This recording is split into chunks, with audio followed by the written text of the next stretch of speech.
Welcome to a regular meeting of the Oak Harbor City Council. I guess it's not quite so regular as this is normally the the second meeting of the month. However, it's normally on the third Tuesday, and we moved it to the second Tuesday. It is December 13th, 2022, 6 p.m., and I'd like to call this meeting to order at this time. First, I'd like to invite you to stand and join us in an invocation, followed by a pledge of allegiance, which I will lead, and we have the honor. Chaplain Lura is having difficulty calling in. He's going to try again, but he asked if you would read his. Oh, well, that's new. Great. Pastor or Chaplain David Lura has on several occasions before provided our invocation on this meeting, our last regular meeting before Christmas, and apparently he's trying to call in and having a problem doing that. So Chaplain Lura here. Aha! Perfect timing. I'd like to introduce you to Chaplain David Lura, Navy League, and welcome. Thank you, Mayor. Am I ready to go? You bet. Okay. Pause with me as I pray.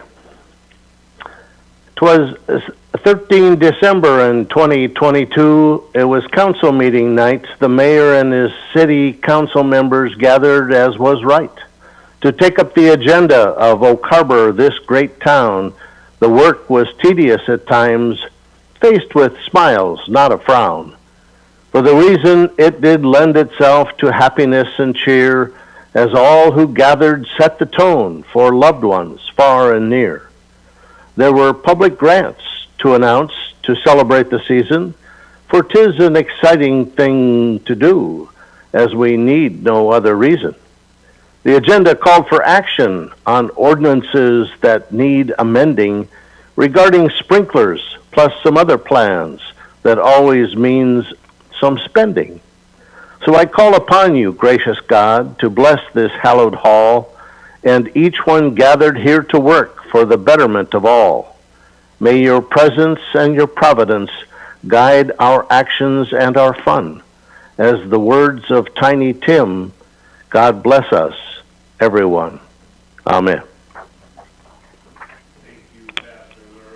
Always entertaining. I did give you a pretty good introduction and can't thank you enough. Happy holidays. Thank you. I invite Bless you all. Bye. Join me in the Pledge of Allegiance. I pledge allegiance to the flag of the United States of America and to the republic for which it stands, one nation, under God, indivisible, with liberty and justice for all.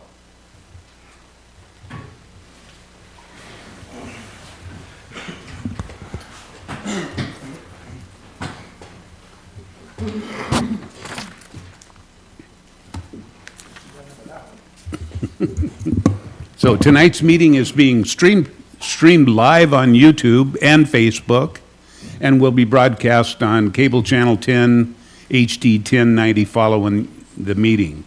Attendees are participating in person and via teleconference. Guests that are included in staff presentations will be excused from the Ring Central meeting at the conclusion of the agenda item as appropriate. So I'm going to ask our city clerk, Julie, to call our roll at this time. Go ahead. Thank you, Mayor. Mayor Pro Tem Heisen. Present. Councilmember Wiesner. Present. Councilmember Stuckey. Present. Councilmember Evans. Present. Councilmember Hoffmeyer. Present. Councilmember Marshall. Present. Mayor Pro Tem Munns, formerly Mayor Pro Tem Munns, Councilmember Munns, has asked to be excused this evening. Okay, she was wondering if she could possibly attend with us virtually, and it sounds like she's not up to it. So I would entertain a motion to excuse Councilmember Munns. So moved. Is there a second? Second. Got a motion and a second to excuse Councilmember Munns from our meeting tonight. That motion was made by Councilor Wiesner, second by Councilor Hoffmeyer. All in favor, signify by raising your right hand, please. I see 6 hands raised. That's a majority, a full majority. Okay, we will move on then to our approval of the agenda. We've got a big package and fairly full agenda for tonight's meeting. Seeing no changes, it'll be approved as presented. We will immediately then go on to item number 3 on the agenda, which is citizen comment period. Citizens may comment on consent agenda items or subjects of interest not listed on the agenda at this time. Citizens will have the opportunity to comment on the remaining agenda items during the meeting as appropriate. Citizens can also visit our website prior to the meetings for methods to submit public comment or contact the city clerk, Julie Nestor, by phone or email as noted in our package here. When submitting comments, please include your name and address. Public comments sent anonymously will be shared with the mayor and council but will not be displayed. We have not received any comments from the public since our last regular meeting. That's correct, Julie, right? That's correct, Mayor. And Okay. we have no one signed up to speak this evening. Okay, well, I'll call to see if somebody here would be interested still. Are there any members of the public present who wish to speak to items not listed on the agenda or on the consent agenda? If so, please step forward to the microphone and state your name and address, and please limit your comments to 3 minutes. Hello, my name is Jay Cochran. I'm with North Whidbey Pool Park and Recreation District, and we're at 85 Southeast Jerome Street. I just wanted to take this chance to say thank you to the LTAC committee and the council for our LTAC grant and the ability to be able to partner with the city in bringing more joy to people who come to Oak Harbor and letting us help our community become stronger by giving tourists and people wanting to visit Oak Harbor another avenue where they can bring their families and have a good time while they're here. Thank you. Thank you, Jay. Anyone else for public comment? Okay, seeing none. We will then move to our consent agenda. Staff has presented the listed consent agenda items, all of which were included in the meeting packet. Any questions or objections or? Yes, Councilor Marshall. Thank you, Mayor. I'd like to take off item H, please. H, okay. Anybody else? Okay, seeing none, then all the other items will be approved as presented. I'll turn to Councilor Marshall. Thank you, Mayor. I too appreciate the work of the LTAC committee. As this is my first go around with the LTAC, I'm just trying to get a better understanding of everything I read in here. It sounds like it's for the promotion of tourism. You know, my understanding for years was the idea was it goes heads and beds, and I'm struggling to see how some of these do just that. If the intent is that we're just going to provide entertainment for people, I think that we need to make that known so when people can apply, you know. Nothing against the pool parks and rec, but I am having a hard time understanding how $37,000 for a slide is going to bring more people into town. I'm struggling to understand how the sailing is going to, for $1,200 for a logo, is going to bring more people into town. So I know we have the funds, but that just because we have it, we don't need to, doesn't mean we need to spend it. I'm trying to get a better understanding of what it is the 2% funds are actually supposed to go towards. Because my understanding previous to this was it's heads and beds. So if somebody could help me with that, I'd appreciate it. I'll turn to City Administrator Mr. Oborn, please. Yeah, if we can just kind of give since you're new, a presentation on it. We have staff ready to do that. I think David Goldman can introduce and take the lead on that, our finance director. And then to see if we still have continuing questions, and we can kind of open it up from there. Thank you, Blaine. Chaz Webster actually has the presentation ready to go, so if if you'd like to share your screen and start going with it, I think that would really help provide a better explanation to the different applications and the process that the decision makers went through. Thanks, Dave. I'll go ahead and share my screen now.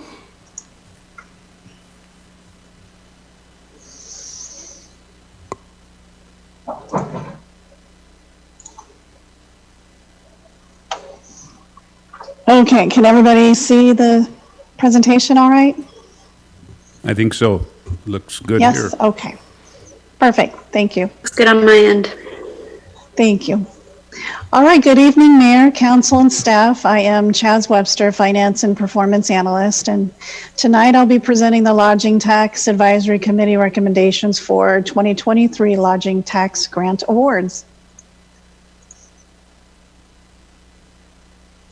So our background on this is on September 6th, 2022, Oak Harbor City Council approved that additional funding of lodging tax funds in the amount of $500,000 to be made available for the $20,000 Island County Joint Tourism Perpetual Agreement and $480,000 for the new 2023 grant applications. And this started the 45-day period. The lodging tax grant application period was September 26, 2022 through October 12, 2022. And on October 21st, 2022, the Lodging Tax Advisory Committee met to review, deliberate, and recommend awards for applications received for that 2023 grant round. And today, December 13th, staff is requesting City Council approval for 2023 LTAC grant awards as recommended by the Lodging Tax Advisory Committee, and this will satisfy the 45-day period. So here I have listed per MRSC use of revenues. So city and county lodging tax revenues, including both the basic and additional lodging taxes, must generally be used for tourism promotion, acquisition of tourism-related facilities, or operation of tourism-related facilities, including tourism marketing and operations of special events and festivals designed to attract tourists, operations and capital expenditure of tourism-related facilities owned or operated by a municipality or a public facilities district, and operations of tourism-related facilities owned or operated by nonprofit organizations. We had a total of 15 applications received, 4 multi-year applications and 11 single-year applications. All applications were selected for recommendation. Multi-year applications received 85% of their request as LTAC took into consideration the 3-year commitment for 23, 24, and 25. The 85% level is closer to what was committed in past years when the committee had about $300,000 to work with for both the multi and single year applications. Single year applications were recommended at 100% level given the amount of lodging tax funds available this year. And by unanimous vote, the Lodging Tax Advisory Committee recommended the awards as displayed. So I'll go ahead and read those off for you. Multi-year contract for Oak Harbor Chamber of Commerce operations, $110,500. PBY Memorial Foundation, a multi-year contract Naval Museum operations for $28,560. The Craig McKenzie Team Foundation for Hydros for Heroes, a multi-year, $17,850. The Whidbey Health Foundation for Tour de Whidbey, also a multi-year, $4,250. Single year Oak Harbor Chamber of Commerce Marketing, $65,000. Oak Harbor Music Festival single year, Oak Harbor Music Festival event, $48,000. North Whidbey Pool Park and Rec for the slide installation, single year, $37,384, $42. City of Oak Harbor Public Works, a single year for electrifying downtown corridor for $30,000. The City of Oak Harbor Administration, single year, Whidbey Island Marathon, $30,000. Rotary Club of Oak Harbor, single year, Windmill Rebuild Project for $25,000. Oak Harbor Main Street, single year, Historic Downtown Marketing for $16,250. The City of Oak Harbor Public Works, single year for downtown promotion and marketing signage for $14,700. Island County Master Gardener, single year, event for Whidbey Gardening Workshop, $4,700. Whidbey Island Gem Club, single year, for the 57th Sweetheart of Gem Shows, $3,295. And finally, the Oak Harbor Youth Sailing, a single year for Wildcat Sailing of $1,200. That gave us a total of $436,689.42 for grants recommended. And here is some guidance for you. The legislative body is not required to fund the full list of recommended recipients and may choose to make awards to only some or even none of the recommended recipients. But the legislative body may not award funds to any recipient that was not recommended by LTAC. In addition, the legislative body may award amounts different from the LTAC's recommended amounts, but only after satisfying the procedural requirements of this RCW 67.28.1817. This requires the municipality to submit its proposed changes to the LTAC for review and comment at least 45 days before final action will be taken on the proposal by the legislative body. So the recommended motion is to adopt the Resolution 2226 approving the Lodging Tax Advisory Committee recommended awards for the 2% grant annual single year application for grant year 2023. Thank you, and if you have any questions, we're happy to answer.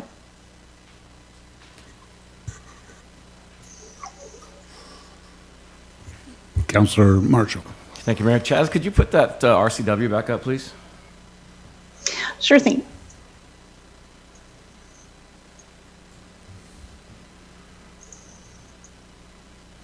Do you want this RCW or the No, use? the use. Okay. There you go. So tourism marketing and operations of special events and festivals designed to attract tourists, operations and capital expenditures of tourism-related facilities owned or operated, operations of tourism-related facilities owned or operated by nonprofit, but not capital expenditures. What is Pool Parks and Rec, if you don't mind? What is its designation? Is it a nonprofit? Is it a It is a government identity, government? Okay. special district, special use. District. Okay. I appreciate the explanation, Chaz. I still am having a hard time understanding how some of these things meet those requirements of the RCW. And so unless somebody could explain to me how these meet that, I have a hard time supporting some of these. Well, Chaz, maybe we could bring up the questions that are asked on the application. And, because those are the questions that are scored by the LTAC committee, so that might help. Okay. Because the questions were developed, I guess many years ago, and these RCWs were taken into consideration, I believe, when those questions were developed, so might help. Okay, and then, also on the applications for each of the applicants, they have to answer as to how their event or what they're requesting fits into the criteria. Do we want to look at one particular contract, or we just want to look at the questions? Maybe the generic questions on the application first, and then we can see Okay. the will of the council from there. Okay.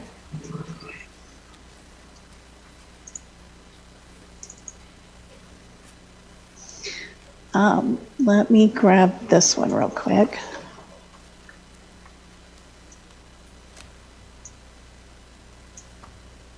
Okay. Hopefully you're seeing the single year application form up there. Yes, we are.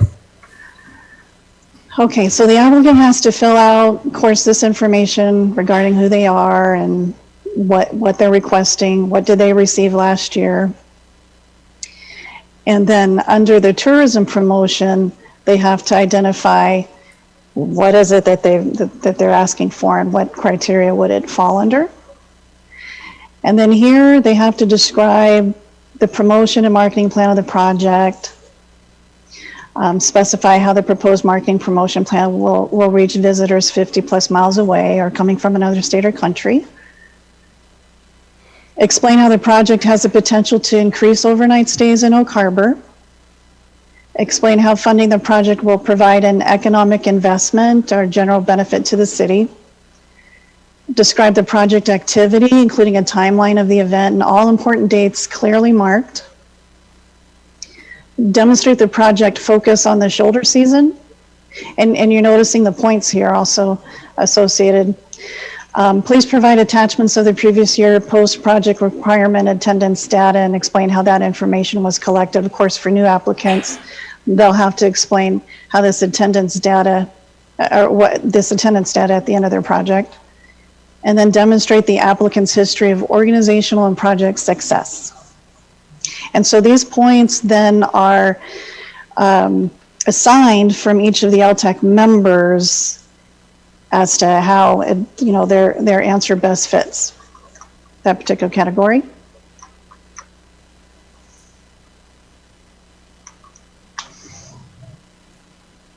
And I believe I provided the scoring sheets from each of the LTAC members as well. And I'm not sure if Chairman Stuckey wants to conversate on what was discussed during the meeting. Councilor Stuckey? Thank you. And I see your point of view. I appreciate your point of view, because that was my point of view before going into this process, too. We can agree or disagree. I don't think putting a slide in a pool is bringing in someone from Snohomish County here, based on that alone. It certainly isn't. I'm not going to defend that at all. But the more I thought about it, and this is, some of these have more merit than others, but let's just take the pool because you brought that one up. Imagine you're already here for a weekend. You're planning on being here for a weekend. It gives you a reason to stay a little bit longer. Or take, for example, the ones I was most critical of, you look at my scoring, were the city proposals, to be honest. How is a charging station, no one's coming here just because we have a charging station, I don't think. But if they're already here, and there's a charging station, I'm assuming it takes a few minutes to charge a vehicle. I don't have an electric vehicle, but it's not 2 or 3 minutes. And it's nearby where a restaurant is. Maybe someone goes to a restaurant while they're using that charging station. Now you could say, gosh, that's not exactly tourism related, and I can understand that argument. And if this body wants to kick it back to LTAC and have us pick it apart a little bit more, we certainly can. I respect where you're coming from. I kind of have the same mentality. If it's just heads and beds, that pretty much limits it to major events, or a major capital investment by the city, like a convention center or something like that. If that's the mentality, then I understand exactly where you're coming from. I just think that something like the pool, when I went through that application and numbers were given of why it's going to attract people from out of the area, why it gives people a reason to stay a little bit longer, it made more sense. We may not agree on it, and that's okay, because I understand, if you're looking at it, I get it. But that was my mentality. In the past, looking at what they had done in the past in years, it was basically they did it on percentage. So when we scored it all up, they got 83%. They got 83% of the funding they requested. That gets a little tricky. For example, one person gave someone a 0 on one. Well, if you go through the questions, it's kind of hard to say they just get a 0, but that's what it was. And all of a sudden, that project, which I believe was marketing for the chamber, went to the bottom of the list. So it gets a little skewed that way. So we were discussing the best way to do it. Should we fund it that way? Should we fund them all? Would we have funded them all if we had less funds? I'll be honest, probably not. If there's only $300,000, we would have had to be a little more picky. Does it create a precedence for the future? A perception, perhaps?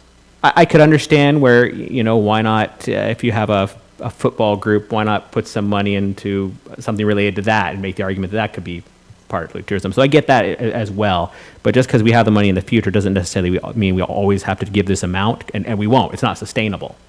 I don't know if that answered your question, but I'm just trying to give you the idea, the mentality behind it. So I understand the objection. I shared a lot of them. But when you actually read the applications and go through them one by one, they all could stand on some merit. How strong that merit is up to our own opinions. So, and if it's allowed by the council, I do see that we do have members of the pool here. They might be able to explain a little bit why they think it has merit if we're okay with them speaking. Would you mind? We can all read the application, but hearing it might have a little bit more. So, Is it okay, Mayor? yeah. Okay. We need to limit it, though. Yes, sir. I'm going to speak as the executive director and a mom. The first thing I do when I look for places to take my children is see, does the hotel have a pool? If not, is there a local pool that I can take my children to? Then I'm looking for the amenities that that pool offers. I always choose one that has hot tub and sauna, something for the adults and the kids. This adds something for older kids because it's in our deep end. So we're aiming it as a full, well-rounded that can hit many people in the family. The other part about it is we researched when I looked at the other pools that offered the types of slides, ours could only fit a specific size. So I reached out to their pools and asked, how many people are you seeing coming just for the slide? The response was between 12 and 24 people per opening, that they were seeing people from out of their district come to the pool. So I based our numbers on the 12 people. The biggest part about this is the shoulder season. A lot of other towns lose the ability to offer some of the things that they can during the shoulder season because they lose staff. So if you look at Soldosoc Hot Springs up on the peninsula, they have to close because they lose all their staff. That's not the case with us. So we're allowed to be open. The other part of the case is you have to start adding value to Airbnb and VRBO because their use is declining. And our island has a lot of Airbnb and a lot of VRBO. So if we work with these groups that have, and we have large groups that own multiple properties, if we work with them to create promotions to get them in the door, that should help. We've also been working with the City of Oak Harbor Chamber, sorry, not City of Oak Harbor Chamber, Oak Harbor Chamber, to actually put a picture of the slide and the pool on their webpage as a place to go on the new website, and plan to do a marketing video to play on all chambers that coming into the state. So we didn't look at this very haphazardly. I did the research for it. I know that sports are declining, and what that means is less kids are in weekend sports. It's declining at about 28%. And so what the trend is right now are people are going on local rural vacations. That's us, right? Everybody wants to come to Whidbey, and now we're giving them a reason to stay longer. Thank you for your time. I promise I'll keep it brief, but in regards to the slide with the pool, I think we are heads in beds. I don't even think it's debatable. We have people coming to our island, Deception Pass Bridge, a great example, and we have become a drive-by community, which is something we're all working on together. But when you are staying at the Deception Pass Park in the summer and it's raining all day, you might just drive to Oak Harbor and take your kids to the slide. If you lived on the south end where there's no pool, and okay, it may not be 50 miles, but it is about 40 something, right? Where do they take their kids to go to the slide? Have you ever heard of the Great Wolf Lodge? I mean, I think everyone who has a kid can put their hand up in this room. We have all driven down to the Great Wolf Lodge. It's, I don't know how many hours. Anyway, to go on water slides. I honestly think a slide is heads in beds. It is tourism, and we're really, really lucky to get this in Oak Harbor and have it funded and partnering with the city. I think, I don't even think it's debatable if it qualifies. Thanks. Thank you. Yes. Would the speaker identify themselves, please? Yeah, would you please give us your name? Sorry. Julie Brooks Lee, 2380 Fairway Lane, Oak Harbor, Washington. Thanks, Julie. Okay, so we are still, did you have another question about another particular item, Councilor Marshall? No, I guess. Okay. No. I mean, we could take these one at a time, but there's no point, no. Okay. So how does the council want to move forward on Resolution 22-26? Is there a motion? Yes, Councilor Evans. I'll just say that I have similar concerns about those two items on the list that Councilmember Marshall brought up. Which? The youth sailing logo. That one, I can't even wrap my head around what that would do to bring people into town, and the slide at the pool. Councilor Hoffmeyer. Yeah, I think for me in the past, and I spoke about this up here, in the past there were quite a few community members that were kind of frustrated with how the LTAC committee had been getting ran. And I think, Councilor Stuckey, as the chair of that committee, was very good at speaking to all those members of the community. And those rumblings from all those groups, they've died down. People are happy with how this has went. To see, it's hard to get volunteers. It's hard to get members of a committee like this, especially when there's certain requirements to be a part of this one. Really respect the work of the committee, and to see that unanimous consent from the committee, that's pretty cool. And I certainly would hate to restart this 45-day process for everyone, and would be ready for a recommended motion if there is one. I think there certainly is a recommended motion that goes with this package item, isn't there? Mayor? Yes. Mayor Pro Tem Heisen has her hand raised. Oh, good. Mayor Pro Tem Heisen.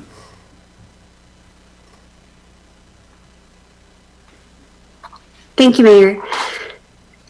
I just wanted to touch on some of the concerns. I think that if we if we try to break it down and silo each individual funded thing as being the thing that puts heads in beds, then it's going to be a lot harder to meet the criteria. It's my understanding, and it's been my understanding over the years, is that it's not necessarily the individual thing funded, but more of the organization or the activity or the event.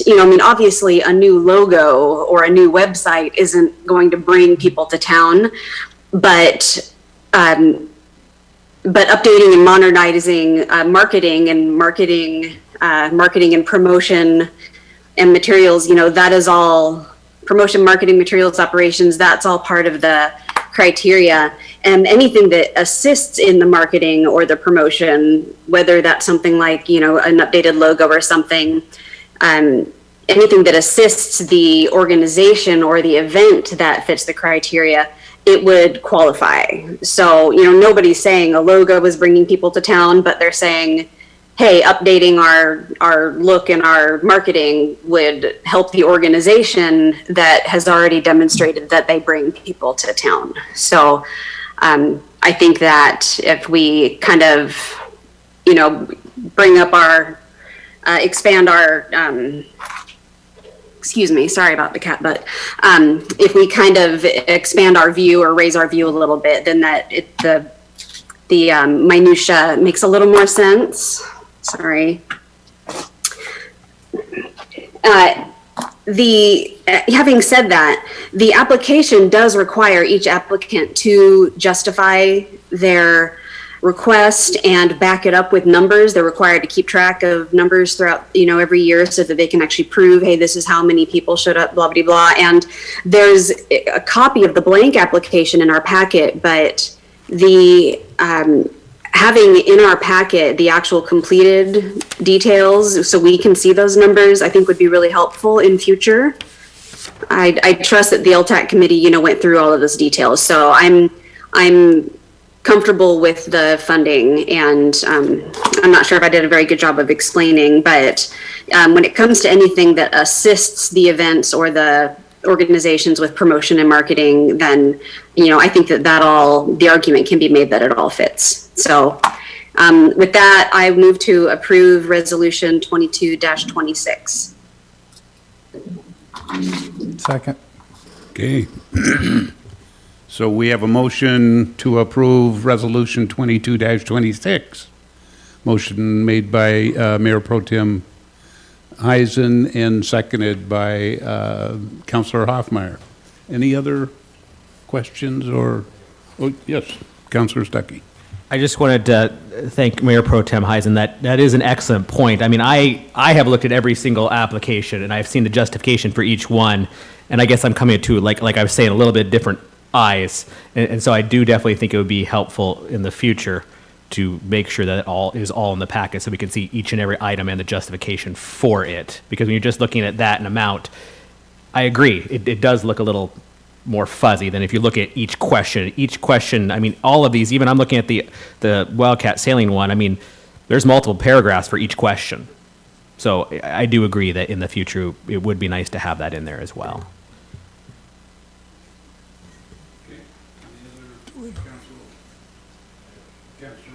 Thank you, Mayor.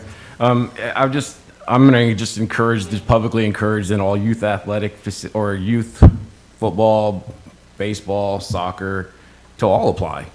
You know, if it's a loose, broad definition of we're just providing something for people to do and they come to the island, all of these youth athletics bring people to the island and gives people something to do. So I would highly encourage all of them to apply next year for this if it's going to be such a broad definition. And I do have a question. Are you going to recuse yourself since you work for Pool Parks and Rec? You know, I had checked with the state's attorney on this and was told there was no need to. Would be happy to verify that with Hillary Evans if need be.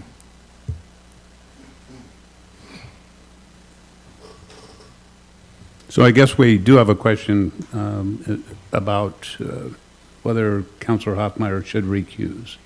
Would you like our city attorney to weigh in on that?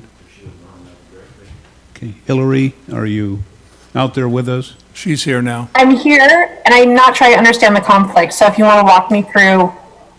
Okay, we'll let Councilor Hoffmeyer tell you what his position is. Thank you. Hillary, hey, it's Shane. I am the Director of Maintenance for the North Whidbey Pool Park and Recreation District. You know, in conversation with the state attorney, I mean, this obviously doesn't financially benefit me at all, but I would obviously follow your advice. Does it potentially financially benefit your employer? They're a government entity, but I mean, so it benefits the public. Not sure how to answer that exactly. Without more information, I'm having a hard time advising you. You may just want to recuse yourself from an appearance or fairness standpoint. Essentially, you should not vote on something where there could potentially be a financial interest to you or your employer. So,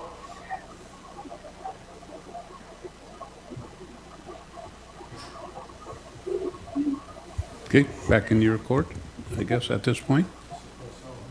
So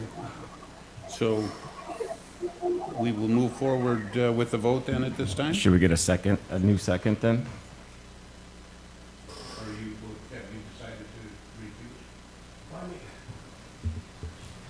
And that's where I guess the legal advice becomes clear as mud, because this specific question was asked of the state attorney at you know, one of the onboarding things. Stayed through for the lunch hour during this training back in December or January and asked the specific question. Was able to give them a little more information possibly, but anywho. I'll defer to you.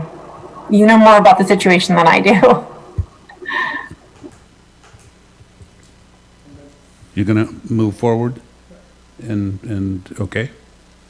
Then we will, I'm going to ask all those in favor of the motion to signify by raising your right hand. All opposed, same. So we have, Mayor, I'm abstaining. I'm a director on one of the nonprofit boards, so I'm abstaining. okay, then we'll go back to, how did Mayor Pro Tem? Mayor Pro Tem, your hand was raised. Is that in favor or against? In favor.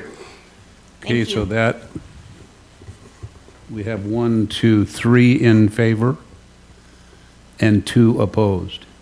Is that right? And 1 abstention. So I guess that passes by majority. Okay. Okay? Mayor, Yes. I have a question before we move on. Yes.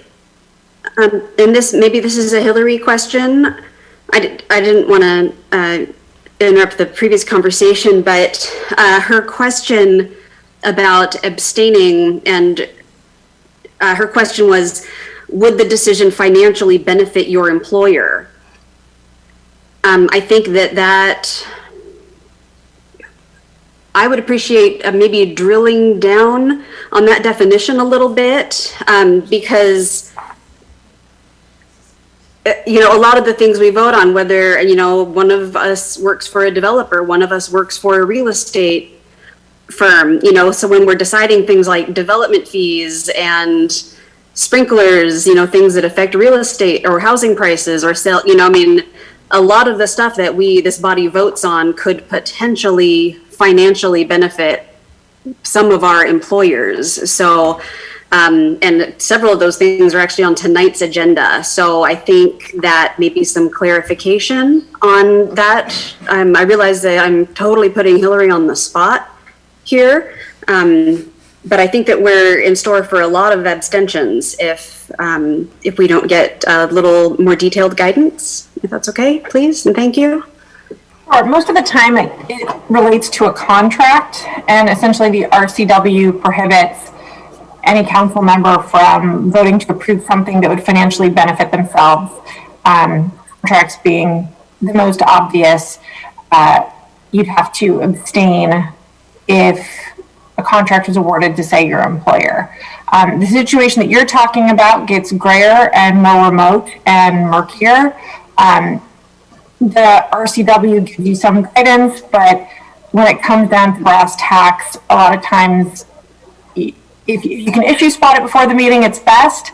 When I hear of a potential conflict of interest coming up ahead, I usually reach out to a council member and talk them through what they can do. Sometimes it's as simple as identifying a potential conflict on the record and stating why they don't believe that they have an actual conflict, or identifying a conflict and saying, I'm just not comfortable voting on this for whatever reason. You're not going to get a lot of good, clear guidance generally. I'm happy to take you through trainings. I'm happy to talk through conflicts as we get them. Usually I need a lot more information than just, what can be covered in a quick council meeting generally, but I'm always happy to work through the problem as we get to them. And if I hear an obvious conflict to my ears, I'll pop in and say something, but sometimes I don't have enough information to do that. Okay. Thank you, Hillary.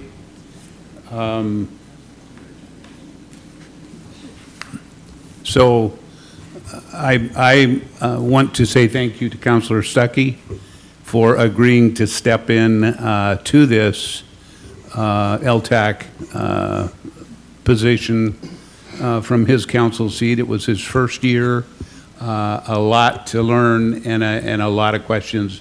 And I think a lot of time was spent on it, so I much appreciate your time and help there. Thank you, Mayor, and again, Councilman Marshall, I do appreciate your comments, absolutely. You got it. Okay, so we are now on agenda item number 5, which is mayor's comments, mayor, council, and staff comments, excuse me. I'll start off by just a couple of pretty brief upcoming city office closures. City offices will be closed on Monday, December 26th in observance of Christmas Day, and on Monday, January 2nd in observance of New Year's Day. Also, Arterial Preservation Program grant awards. The city was notified of 2 grant awards totaling just over $1.3 million, that is, for upcoming projects. The first will fund pavement overlay work on West Whidbey Avenue between Southwest Gibb Street and Oak Harbor Street. And the second is for significant improvements to the Northeast 7th Avenue near Ellis Street. This is the first time the city has received a grant from the state's Arterial Preservation Program. Special thanks to our public works staff and grants administrator for this achievement. Many thanks. So now we'll move on to council comments, but I'd first like to introduce the National League of Cities Conference and ask the council to have a conversation about the plan for 2023. The National League of Cities Conference will take place in Washington, D.C., March 26th, 27th, and 28th of 2023. The budget for this conference is for 2 members of council to attend. I'd like to open this item up for council discussion and possible action to determine which council members will attend. And I'll just turn it to the council at this time. Hopefully they'll have that discussion and then take any other subject items they'd like to discuss under comments. So, Councilor Hoffmeyer? Super excited to see these 2 grants, to know that Northeast 7th is actually going to happen finally, to know that West Whidbey is going to be underway this summer. Pretty exciting. The legislative priorities that staff and council was able to get out, pretty amazing. And I think we've already got representatives that are working on that. And it'll be exciting to see what comes out of this. Thanks to everybody in the audience for coming tonight. And the only other thing I have is I've already cleared my calendar for March 26th through 28th. But we will rock, paper, scissors for that, I suppose. Councilor Wiesner? Thank you, Mayor. I just want to thank Pastor Lura for the great opening tonight. Certain traditions, right, in a small town, just bring back memories. And you guys know I'm a softie for these old traditions, right? A couple weeks ago, Boy Scouts bringing the wreaths, now Pastor Lura with this. And I just want to say this because I know they're out there listening. I think the only thing we're missing this year is the Phelam singers. Mm-hmm. So ladies and guys, well, you have been missed. But I just wanted to thank him for that. And as far as the National League of Cities Conference, I'd be honored to go. I'm at obviously a point in my life where I can free up the time to do that. And I have been in the past, but there's some relationships I think we're building back there, which could be helpful to the city. But certainly I understand, we need to make sure we've got a limited budget. We can only send so many people back. Certainly understand that. Thank you. Councilor Stuckey? Yeah, just a quick, we just talked about plug with the LTAC. If anyone is interested in serving that LTAC committee for next year, there may very well be openings. That's kind of a revolving committee. So thank you for those that served, but if anyone wants to serve next year, please do. Not the chairman. I don't think so. I too wouldn't mind going to the conference, but I have absolutely no issue paying my own way. I think that that's allowed, assuming that it is. And if there's enough people that want to go, I'd be willing to pay to see my own way there. I don't think it has to be paid by the city. So I would like to go, but I don't necessarily want to take away a spot from someone else who needs it or wants it. So thank you. Anyone else got any interest in either the conference or any other subject? Mayor Pro Tem Heisen has her hand raised. Mayor Pro Tem Heisen. Thank you, Mayor. I think the National League of Cities Conference is an incredible opportunity, and I think, all council members should go at least once. I've been several times. Last time I went, I think, is the last time they had the conference in March of 2020, and that was a wild ride. So, while I'm available to go, I think that our newer council people should probably have priority spot. Because we haven't done any traveling and training for a couple of years, honestly, I think, I wouldn't be opposed to maybe amending the budget to allow for 3 council people to go if 3 council people are available to go.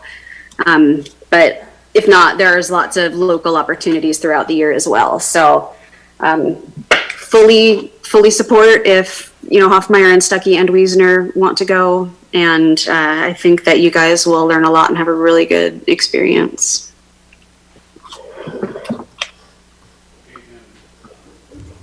I think we'll... Sorry again about the cat butt. We'll move on off of that subject and look into the possibility of sending 3, okay? And that might be doable. Certainly, we'll look back at that and see if we can't do that. Okay, other council comments? Staff, any comments? No? Okay. Then we'll move on to item number 6A, which is ordinance number 1962, amendments to Oak Harbor Municipal Code, sections 5.0 or 8.05.050 and .020 and .060, all under section 805, regarding existing buildings and sprinklers. And we have with us our Development Services Director, Mr. David Cool. Welcome, Mr. Cool. Thank you, Mayor, members of council. Tonight, this is a partnership between the Development Services Department and the Oak Harbor Fire Department.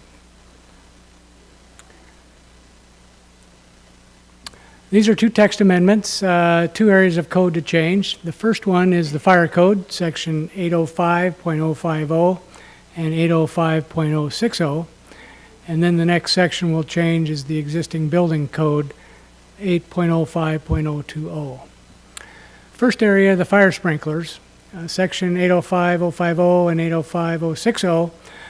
Fire sprinklers are required, would be required in duplexes and townhomes. So this does not include single-family homes. It doesn't include commercial buildings. It doesn't include industrial buildings. Those have their own fire codes and their own fire sprinkler systems. This is a specific fire system designed to take care of fires in duplexes and townhomes. These have been used lots of different places, and it's called an NFP 13D. That's a specific system that, as you remember, the fire marshal, Mr. Buxton, as well as the fire chief, Mr. Merrill, explained that it's a system of plastic, and it's very inexpensive to put in compared to all these other systems that are in these other types of buildings. The reason we're doing this is there's been a number of fires in some of these attached buildings, and as you recall from the video we saw last time on August 24th, Chief Merrill showed a building that was across the street, and there were 3 or 4 buildings that were attached, and you could see the fire that had started in one, and luckily it did not spread to other units. So that particular unit was well built, and you didn't have the problem with fire expanding. But there's a number of reasons why we're doing this, and so I want to cover those in just a minute. The next section is the existing buildings code, 805.020, and the goal here was to match the non-conforming code with the existing building code. We currently have an existing non-conforming code, and it works just fine, but our building official looked at it and said we need more consistency. We need to put those both together and have them match up. Sometimes you'll have somebody look at a section of code and read it, and if it doesn't match the other section, then they get confused. And so we want to just have consistency. And this is the code provision right here in the third bullet. It says alteration or restoration of a building at 50% of its real valuation, exclusive of foundations, rather than the 60% of the current replacement value. And so that's right out of the non-conforming code. Previously, we've talked about this before. You remember we had a council hearing on June 7th, and then August 24th, we had a council workshop. And then the Planning Commission heard this in a public hearing and voted 6-0 to approve it. So, the reason we'd like to do this is there's a number of great benefits. The first one is preserving human life. If you remember again from the video, it showed there was 2 minutes. It showed a flame starting behind a couch in 2 separate rooms that were identical in makeup. 2 separate living rooms. It started behind the couch, went up the drapes, and within 2 minutes it was fully engulfed in flames. Chief Merrill said that at that point you have to get down a foot above the ground in order to get clean air. So that's really fast, and so you're not probably going to get out in 2 minutes. They also showed in this video that at 26 seconds, that's a key factor because that's when it sets off the fire sprinklers. Because that's generated by heat. And the key comparison we're trying to make here is that if you install sprinklers in these units, A, you'll be able to get out in case of a fire. and B, you're going to preserve having no property damage. What they showed in this video was that within 3 days you could get back into one of these units if it has fire sprinklers. If it doesn't have fire sprinklers, it's totally trashed, and you won't be able to get in there for months. And so that also will have the benefit of reducing the insurance rates. The insurance rates, Chief Merrill mentioned, would be a reduction of between 5 and 15%, and that could be a big help to a renter who is using those. Also, the other improvements, the last 3 bullets, are designed to show you how this can save money for developers. Developers coming in to redevelop maybe on an infill lot where they maybe want to put in a couple of duplexes, or maybe they want to build a whole development with several duplexes or townhomes. They can extend the distance between fire hydrants if they put in NFPA 13 sprinkler systems. And so a developer likes that because they don't have to put in as many fire hydrants as often. And so that's a big savings to them. Other reductions in cost include reducing fire flow requirements. The flow of water that you have to have available in a development can be reduced if you put in NFPA 13D sprinklers. Another benefit is that if you can have longer dead-end road access, which means you can extend your roads longer in your development, which saves you can put in more houses without having to put in extra roads. So there's a lot of cost savings for developers here. There's a lot of cost savings for builders. And I think the most important thing is you preserve human life. So Chief Merrill is here, and he's available for any questions you may have. And this is your recommended motion, and that concludes our presentation. Thank you, Mr. Cool. So at this time, before council weighs in, I'd like to open a public meeting regarding this and ask if were there any inquiries from the public regarding this subject? No, Mayor, we received no input from the public. Okay. Is anybody here this evening that would have any questions? Okay. Seeing none, we'll move to council. Councilor Evans. Thank you, Mr. Mayor. I think it's a great product that you guys are recommending, the 13D. I'm fairly familiar with it. And it's inexpensive parts to put it in. The only real concern I have is, and I don't know how we address it, is the price fixing that we've got with the people that would be installing it. You go to just about any other state, it's like $1,200 to get the 13D system installed. Here, it's $10,000. I don't know what kind of ability we have as a city or to work with the state, but something's got to be done to get a control on that, because they're taking advantage of people when, like you said, number one thing is preserving life, and when the cost is so low, it should be something that is controlled in that way so people aren't price gouging people. So I definitely support it, but that's a huge concern of mine, is people are taking advantage of people considering the actual costs.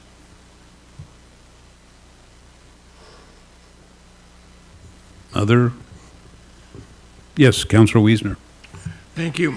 Yeah, to tag on to Councilmember Evans, part of the problem we got, right, is, we're being the guys in the forefront, right? And being in the forefront, while sometimes it has its advantages, it also has its disadvantages, right? We don't have a ton of communities around us doing this as of yet, so therefore we don't have a ton of contractors readily available to pick up the phone to do it. And when there's a limited number of contractors, that typically ends up in a higher cost to the end consumer. So I guess I have some concerns about that. Again, this is all about that affordable housing that just keeps popping up, right? It's been popping up for 4 or 5 years. It's been on the top agendas. It's always the point of discussion. And for us to, continue to add cost to housing, we ourselves have sat up this dais and complained about the regulations put on us by the state of Washington and the Department of Ecology that drives up the cost of housing, that we had no control over this, and yet these regulations are put on us, and darn it, that's what's making, housing less affordable. Well, are we going to be part of the problem or part of the solution when we talk about that? I would much rather see a as using incentives such as some of the ones you've named, right? To drive developers to want to do this, right? But show them that there's some cost savings that offset it, right? So that we're not raising the price of housing, that developers are wanting to do it voluntarily because there's enough incentive out there for it to pencil out. You know, right now I think there's a gap. You know, I think there's a gap between the affordability of doing it and what cost savings we can, you know, afford a developer. And I'd like to dig into that a little more, right? I'd like to dig into the idea of, you know, how do we incent, you know, this is it's an important subject, right? It's not something that we just need to vote yay or nay on and just move on.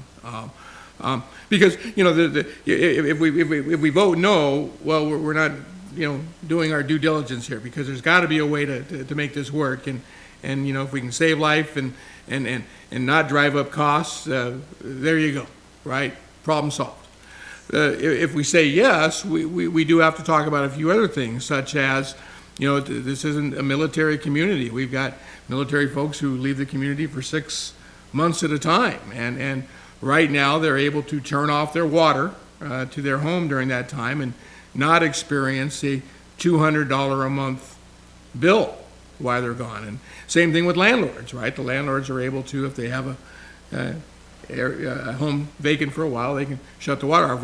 Once these sprinkler systems are in, that can't happen, right? And so we do have to think about, you know, the long-term ramifications of that, and how do we overcome this? Because I agree with good, smart thinking, we could make this cost neutral.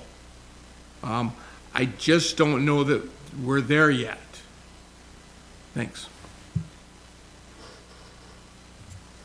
Councillor Stuckey. We're kind of on the same page, and I'm not the real estate guy. You guys are the real estate guys, because I had my questions similar to yours. So I guess questions for staff. One of my questions was the average cost. I heard 10,000, but this is not my thing. Is 10,000, does that seem about what one of these systems would cost to install?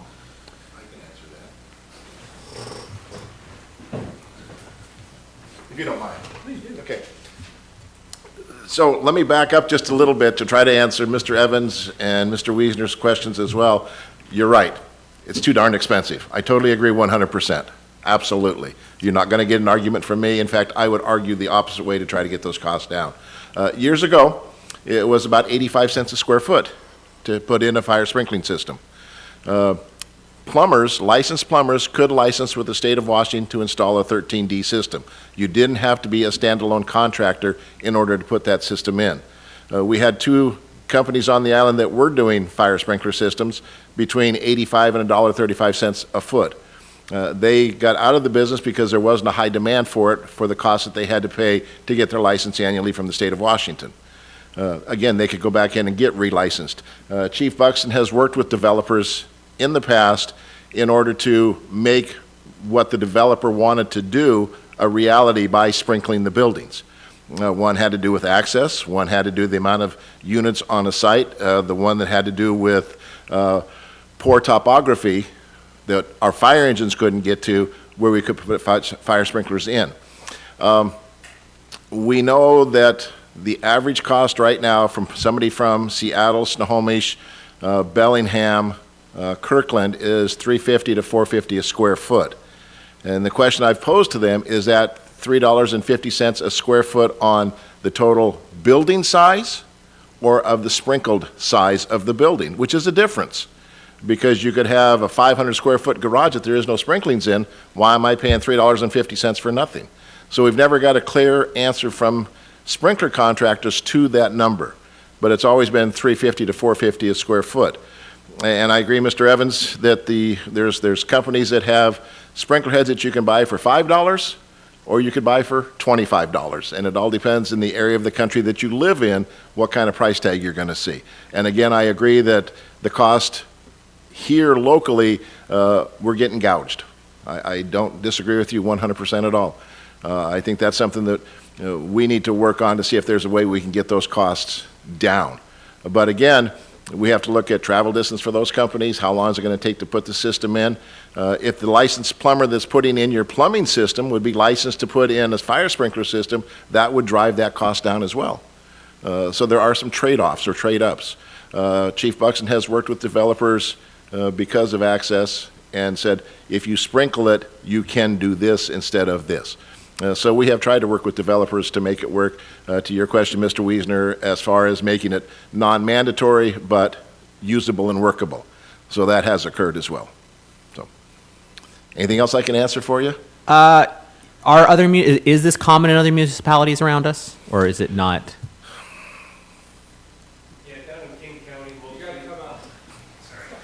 I'm going to let Mike answer this one because he deals with it more than I. From what I understand and finding out, most all of King County, they require this now. And a lot of it's because they're building so many townhomes now.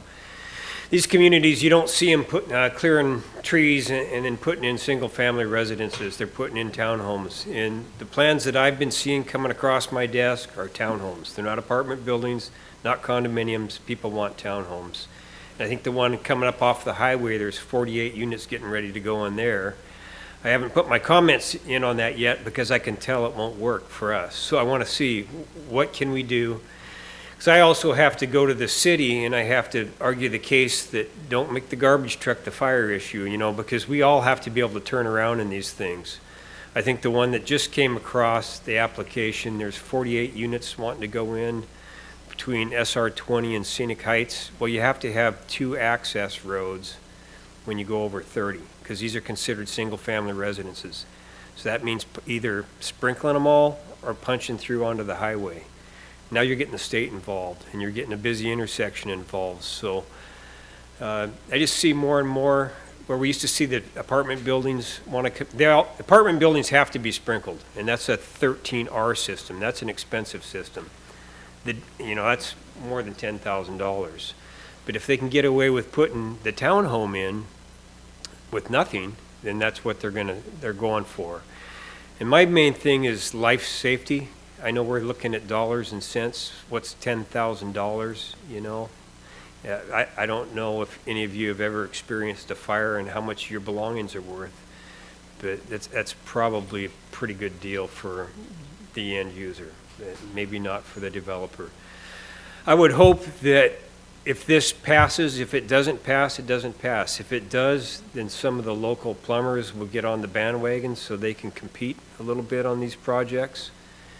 If I was going to hire a plumber, which they're very expensive anyway, and I had to put in a sprinkler system, I would probably pick one that can put that system in for me. Okay.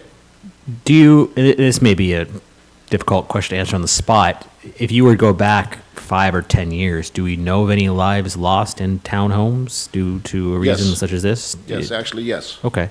That is correct. One, or I don't know if you'd have a number off the top of your head at this time. One for sure. Sure. It was a townhome. Actually, it was the video that I showed you a few months ago. It was one of the neighboring townhomes. It caught on fire, and unfortunately, the lady perished at Harborview 10 days later due to the effects of that fire. We have had a fatality in an apartment unit, and we've never, fortunately, we haven't had fatalities in duplexes, but we have had them in single-family dwellings. But we're not pushing for single-family, just strictly townhomes. So yes, we have had. Okay. I think I kind of lean towards Councilman Wiesner's comment of I think it's great to incentivize it. I think it's great to give the benefits. Making it mandatory is a little bit of a struggle for me, but thank you. Very good. Thank you. Anything else I can answer for you? Councilor Hoffmeyer? I struggle with this one, not to understand the need for it or the lives that it can save. I struggle with it because, I've sat up here and I've repeatedly said, we need the state of Washington to help legalize affordable housing. There's so many rules and requirements already that I feel like any time we're going beyond those requirements that already exist, when the state's already so restrictive, maybe we're being too restrictive if we go beyond that. If the voters wouldn't have approved of the second fire station, I would have had to have been a yes on this. But I feel like that because that's coming, I feel like that gives us some protection. with the issue that affordable housing is right now, I hate for houses to not get built because of it. You know, being in construction for a couple decades myself, you know, before what I'm doing now, the margin on a lot of these developments and a lot of these houses is pretty narrow, and $10,000 might just be enough so the house doesn't get built, because the market dictates what the house is worth, you know, whether it has a sprinkler or not. So for me, I would love to figure out a way to incentivize this so we get to a point to where every townhome that's built has these. And I would love to see a couple of local plumbing companies get to where they're doing this much more affordable. Because it should be in the $1,200 to $1,500 neighborhood, not $10,000. So that's where I'm at on it. I would be a no at this point, but I do appreciate all the work that's been put into this, and I want to see us turn it into something that can get used. So that's where I'm at on it. Thank you. And if I may, one more comment. You know, if you choose to vote no, that we totally understand that. When developers come into town, if we can provide that variance to the code, as Mr. Wiesner asked, we can still require the townhomes to be sprinkled because of a fire flow requirement or because of topography. So, I mean, it still exists. It's just not quite as easy to get there. And I'm going to put a plug in for Chief Buxton. He does a fabulous job working with the developers to get the most bang for the buck and what's good for the developer and what's good for the city as well when he does his plan review. So he does a fabulous job for us, and he's very on top of taking care of that for the city. So whichever direction you choose to go, we're certainly going to support you 100%. Thank you. Councilor Marshall. Thank you, Mayor. Both chiefs, I appreciate all the work that you guys do. You know, I can say firsthand, having worked with you on our remodel, that you guys do an amazing job and are very on top of trying to provide these things. My concern is really kind of with the remodel. It could be relatively inexpensive from what I'm hearing to put this in as a new system, but if you're remodeling and then you get above that 50% threshold, and now we got to add sprinklers. The water main may not be there, as you know, through my issue. We may not have enough. I'm still being told I don't have enough flow, even with the new meter, and so that's where I have some concerns. Is for the remodel people, you know, they will have to bring it up to code, and they may not have the opportunity to put in the plastic. They may have to put in a tank. They may have to put in additional things that go above and beyond what the new build would be. And so that's the side of it I'm concerned about as well. And it's super expensive. It is over $10,000, and you know, that's just to put it in. I have about 1,300 square feet upstairs, and yeah, it's not cheap. Yeah, and Mr. Marshall, I would agree that with remodels, it does get extremely expensive because of all the steps that you have to jump through. You know, new construction is so much easier, but we'll support you 100% either way, so thank you. Any other, yes? Mayor Pro Tem Heisen has her hand raised. Mayor Pro Tem Heisen. Thank you, Mayor. I'm wondering if we have a dollar amount for the savings associated with less fire or fewer fire hydrants, you know, longer access roads. Is there any way to translate that into savings? Because there was a whole list of cost savings if someone were to install the sprinklers, but I'm not sure what that translates to. Can you be more specific, or? No. Okay. How's that for I was a quick afraid answer? that was Mayor Pro Tem, that would be a hard one at this point to quantify, only because I don't know what a fire hydrant costs and the labor to put that fire hydrant in and the length of pipe that you'd have to put in if you put an 8-inch main, if you gridded the mains, if you didn't have to grade the main. We would have to really do a lot of research to see what the differences of cost is, especially when we talk about lengths of road, dead ends, access ways. So there's a lot that would have to play into that. So I wish I could give you a better answer, but unfortunately I cannot. That's fair. I think that it might be interesting to use, you know, like Chief Buxton's hypothetical 42-unit development maybe as a case study if someone could crunch those numbers or get those estimates. And so we could say, for example, if your driveway is this long or there's this many units, I don't know if it's possible to kind of take a hypothetical as a case study and try to price that out. It would be helpful. I'm seeing a list that there are financial benefits, but I'm not sure if there's a way for us to force the builder to pass those savings on to the end user, so they can say, oh, I had to spend all this money to put in the sprinkler, so it's going to be more, but they don't necessarily need to tell anybody, yeah, but we saved X amount by, utilizing the less hydrants in the fire, so I think, I don't know, I might be naive, but I think if we wait for the people that stand to benefit financially from a transaction, if we wait for them to do the right thing, we're going to be disappointed, because that's just not how it usually works out. So it is a quandary. I hate for lives to be lost because we've been backed into a corner by local price gougers. I'm inclined to push back against that. But I also understand what the reality of what that means, and that's obviously going to translate into a cost increase for the end user. So, if the majority of council supports this, I would support it. I think that we can find ways to incentivize it, but if the rest of the council is uncomfortable with it and would prefer to be able to establish those incentives before we pass or change the ordinance, then, I would support that too. So that's just kind of me thinking out loud. Thank you. Councilor Wiesner. Thank you, Mayor. Yeah, and thanks for that, Councilmember Heizon, Mayor Pro Tem. So I guess, here would be my challenge, right? And you're all absolutely right. Chief Buxton does a great job. In fact, there's been a few times where I've been standing in a building with him and I've looked at him and said he was a genius, right? Always coming up with innovative, intelligent ways to make something work, right? And so I appreciate that about both of you. So here, I guess, would be my challenge to our planning director and our fire chief, right? Let's sit down and try to figure out if there's some more tools we can give Chief Buxton, so that when he's out there in the field, looking at these new developments, that he has the tools in front of him to make it look appealing. Again, I guess we're getting back to this voluntary compliance, right?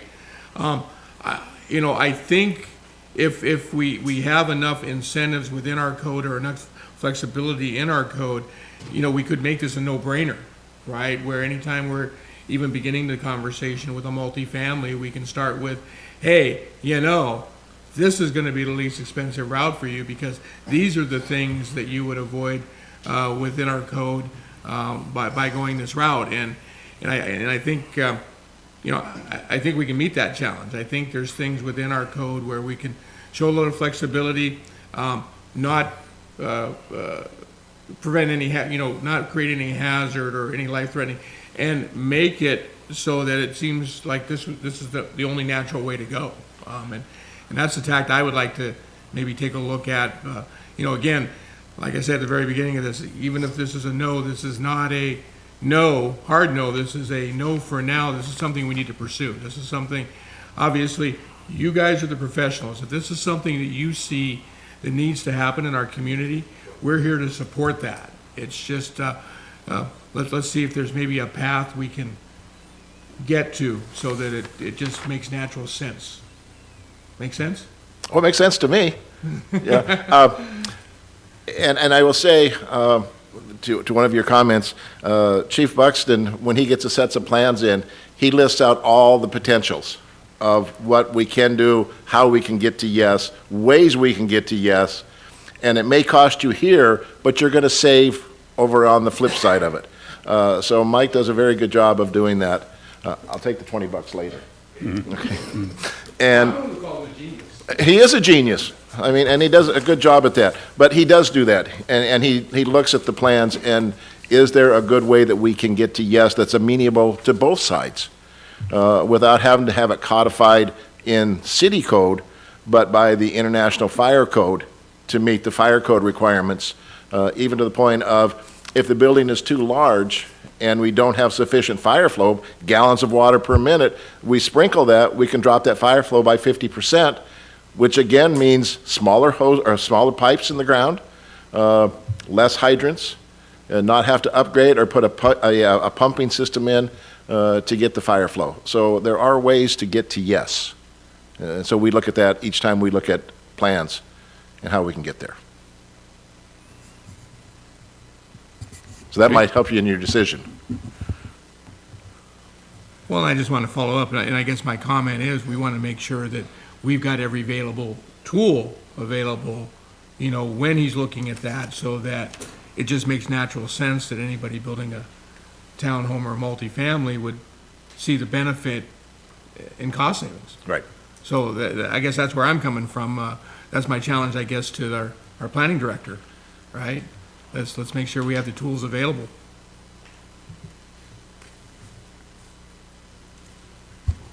How does council want to proceed? No motion? Okay. Mr. Roborn? There is two issues here. If you didn't want to proceed with the sprinkler issue, you could limit the motion to move the approval of the amendment of section 8.05020 regarding existing building code, and we can pass one of the three municipal code updates. May I speak to that one as well? May I? Yes, Okay. If you don't mind. as long as council, If it's okay with council. yeah, it's their meeting. I think it's vital that the fire code in Chapter 8 matches the building code as far as assessed value, replacement value, so that we're working with the same percentage of numbers.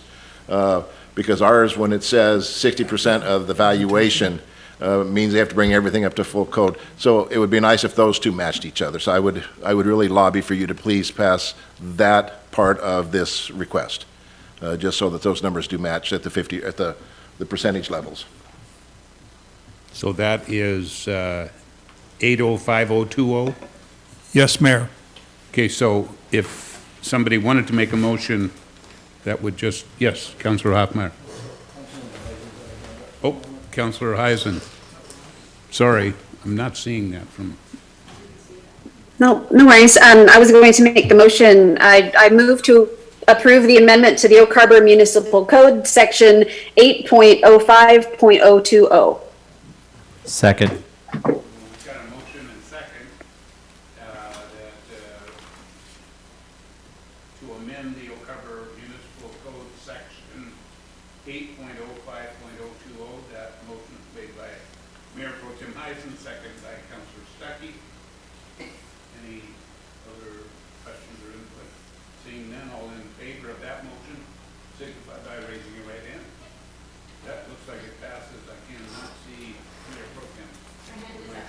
Okay, that passes unanimously. Okay?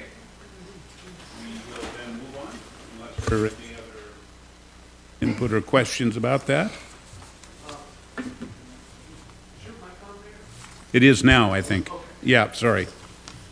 Yeah, it was off for a minute, but do you have me? Okay, good. Good, we'll move on to item number 6B, ordinance number 1966, amending the 2022 comprehensive plan. And for that this evening, we have our principal planner, Kak Kamak, to present. Welcome, Mr. Kamak. Thank you, Mayor. Good evening, Mayor, members of the City Council. I'm here to present the 2022 Comprehensive Plan amendments. This is a familiar process with the City Council. We go through all our amendments with the Council all year round. So you must be familiar with most of the topics that I'm going to be talking about. But for the general public, I have a short presentation. I'll go through the process and also the docket. And look at the amendments that are proposed for this year. So I will share my screen. So I hope you can see that. So this is the annual 2022 comprehensive plan amendments. So the process for this is pretty standard. We do this every year. This is done in order to be predictable and consistent with our plan amendment process. It starts every year in October. We put a notice out for sponsored amendments. Those amendments, the deadline is December 1st. Those are when we get the sponsored amendments, land use changes, etc. And then in the month of January every year, we assemble the docket. The docket is then reviewed by the Planning Commission and is then forwarded to the City Council in March. We then discuss the items that are approved as part of the docket in May, June, and July, and in August. This is when we have meetings with the Planning Commission and the City Council.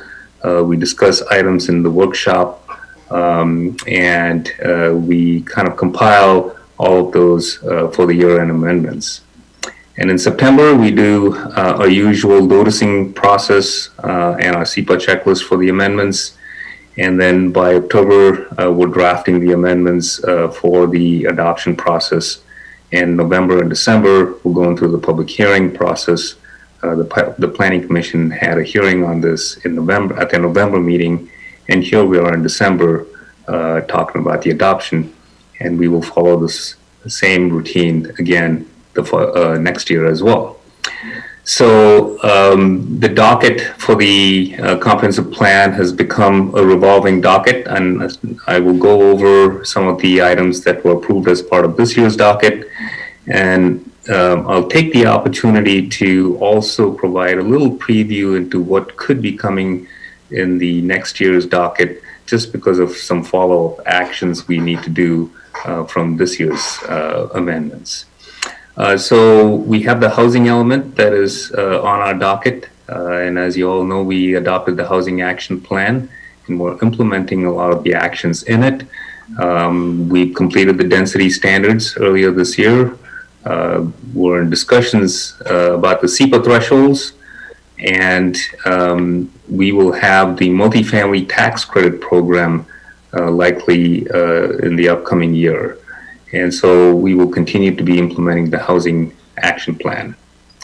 We also have the JPA and UGA boundary capacity as a comprehensive plan docket item. This is an ongoing discussion with Island County. We are getting close to our 2026 update, and there are a lot of requirements for capacity analysis, and we are in communication with the county and trying to move that along as well. The transportation element is also on the docket, and we're currently working on the active transportation plan. In fact, we just got the approval from the state on the agreement, and the kickoff meeting is actually this week. And that plan will start to gain some steam at the beginning of next year and the spring of next year. Future and alternative street connection plan. This is something that just a little preview that is upcoming. This is in relation to Highway 20 and the potential 2027 corridor plan that's going to look at roundabouts and so on. And part of this, that planning process is looking at whether there are alternate street connections that you could make to alleviate some of the traffic on Highway 20. It can also look at some other street connections we have on southwest part of town, trying to make some street connections to make our traffic flow a little more gridded and efficient. So that may be on the potential docket for next year with some ideas that is coming from our engineering and public works section. We also have potentially upcoming is the update to the transportation plan. Our last transportation plan was adopted in 2016, I believe, and so we'll need to update that. The capital improvements plan, we do an annual update to our capital improvements plan. This year, the first 2 years are part of the budget, and the council has already approved the budget. So the existing capital improvement plan has at least the first 2 years of funding for the projects. We also have the land use element on the docket, and these are some of the more active discussions we've had this year. We discussed changes to the land use map, some corrections on the map, and those maps are included in your packet. I also have a couple slides, and I'll briefly summarize those changes in the next couple slides. We talked, and it's mainly changing some of the land use anomalies, and I'll go over it on the map. But we are going to, part of this year's action is to update the land use map in our comprehensive plan. We also had discussions, if the council remembers, back in July workshop. We talked about the planned industrial park and planned business park zoning designations and how they are remnants from a type of development back in the 80s and 90s that didn't really come to fruition here. I think the industrial category can capture all of the uses and along with our design guidelines, still provide quality development, and we don't need the planned industrial park and planned business park zoning designations to do that. So it's making our zoning map and land use map a little more efficient and easy to use, and it actually cuts a lot of process out of development that should help with economic development for the industrial areas. So that is a discussion that we've had, and that's being brought forward for a change as well. That is just a land use change that we're considering at this current moment, and that change will result in some zoning changes, which we're hoping to do in the next year. So those are some of the upcoming items. To summarize some of the changes that we're considering, the land use changes. So these were some of the anomalies and corrections that we're doing. So the area that is currently in the UJ, it's not in the city south of Gun Club Road, was designated as low density residential incorrectly, but it should be designated as planned residential estate. And so we're making that correction on the map. There's a slight change here for property to change to industrial. And this is part of one of those anomalies where we have a development that doesn't fit quite well into any of the existing designations, and you want to try and promote this area to become more industrial. And so that is the best direction to go at this time. And then also to consider changes to the North Whitby fire station, which is currently designated as low density residential. And even though the current use is a conditional use there, changing it to public facilities gives them more options and flexibility to continue to use that site and expand on that site. Other changes to the land use map, a couple of corrections. There are two developments that have duplexes and fourplexes in them that were zoned low density residential, and they should be more in the high intensity residential category. And so, and those have, in the old land use map, they actually were designated as such. I think in the change, when we were going electronic, there were some polygons that were open and could potentially have misdesignated them. So these are all changes to the land use map. They don't change anything on the zoning, and the property owners should not feel any changes here. We notified all the property owners of the change. And we actually clarified a couple questions from people calling us and asking about it. So I think that shouldn't be much of an impact on the property or the property owners. The language change to consolidate the PBP, the planned business park and the planned industrial park, into one category is provided in the packet. We have amended the language in the comp plan, and with your adoption today, the new language will start to take effect. So for tonight, we're asking the City Council to hold a public hearing. The Planning Commission held a hearing on November 22nd. They closed the hearing and recommended approval of the amendments as proposed. and we're asking the City Council today to hold a hearing and take action. With that, I will turn it back to the council for any questions or comments. Thank you, Mr. Kamak. Before we turn to the council, I would like to open that public hearing and ask our city clerk if we've received any comments from public. No, Mayor, we did not receive any comments on this item. Thank you, Julie. So I'll turn to our audience, and doesn't look like we have anybody running to the microphone. So I think I'll just close that public hearing at this time and turn it to the council for questions, inputs.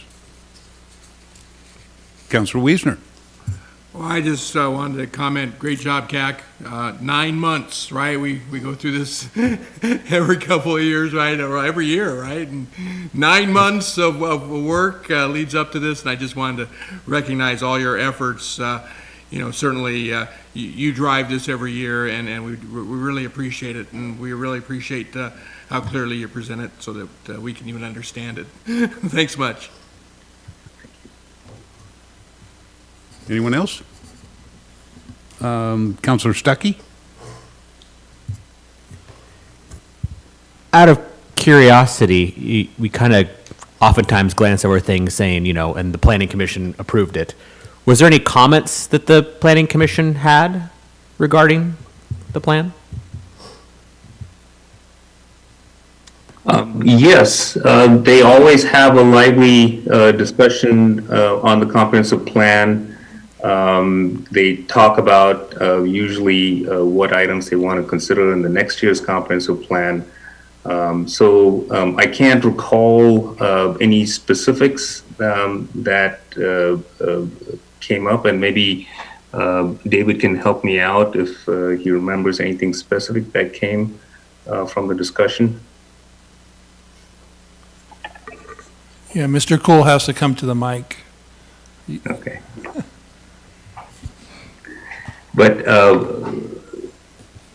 I don't remember any particular issues.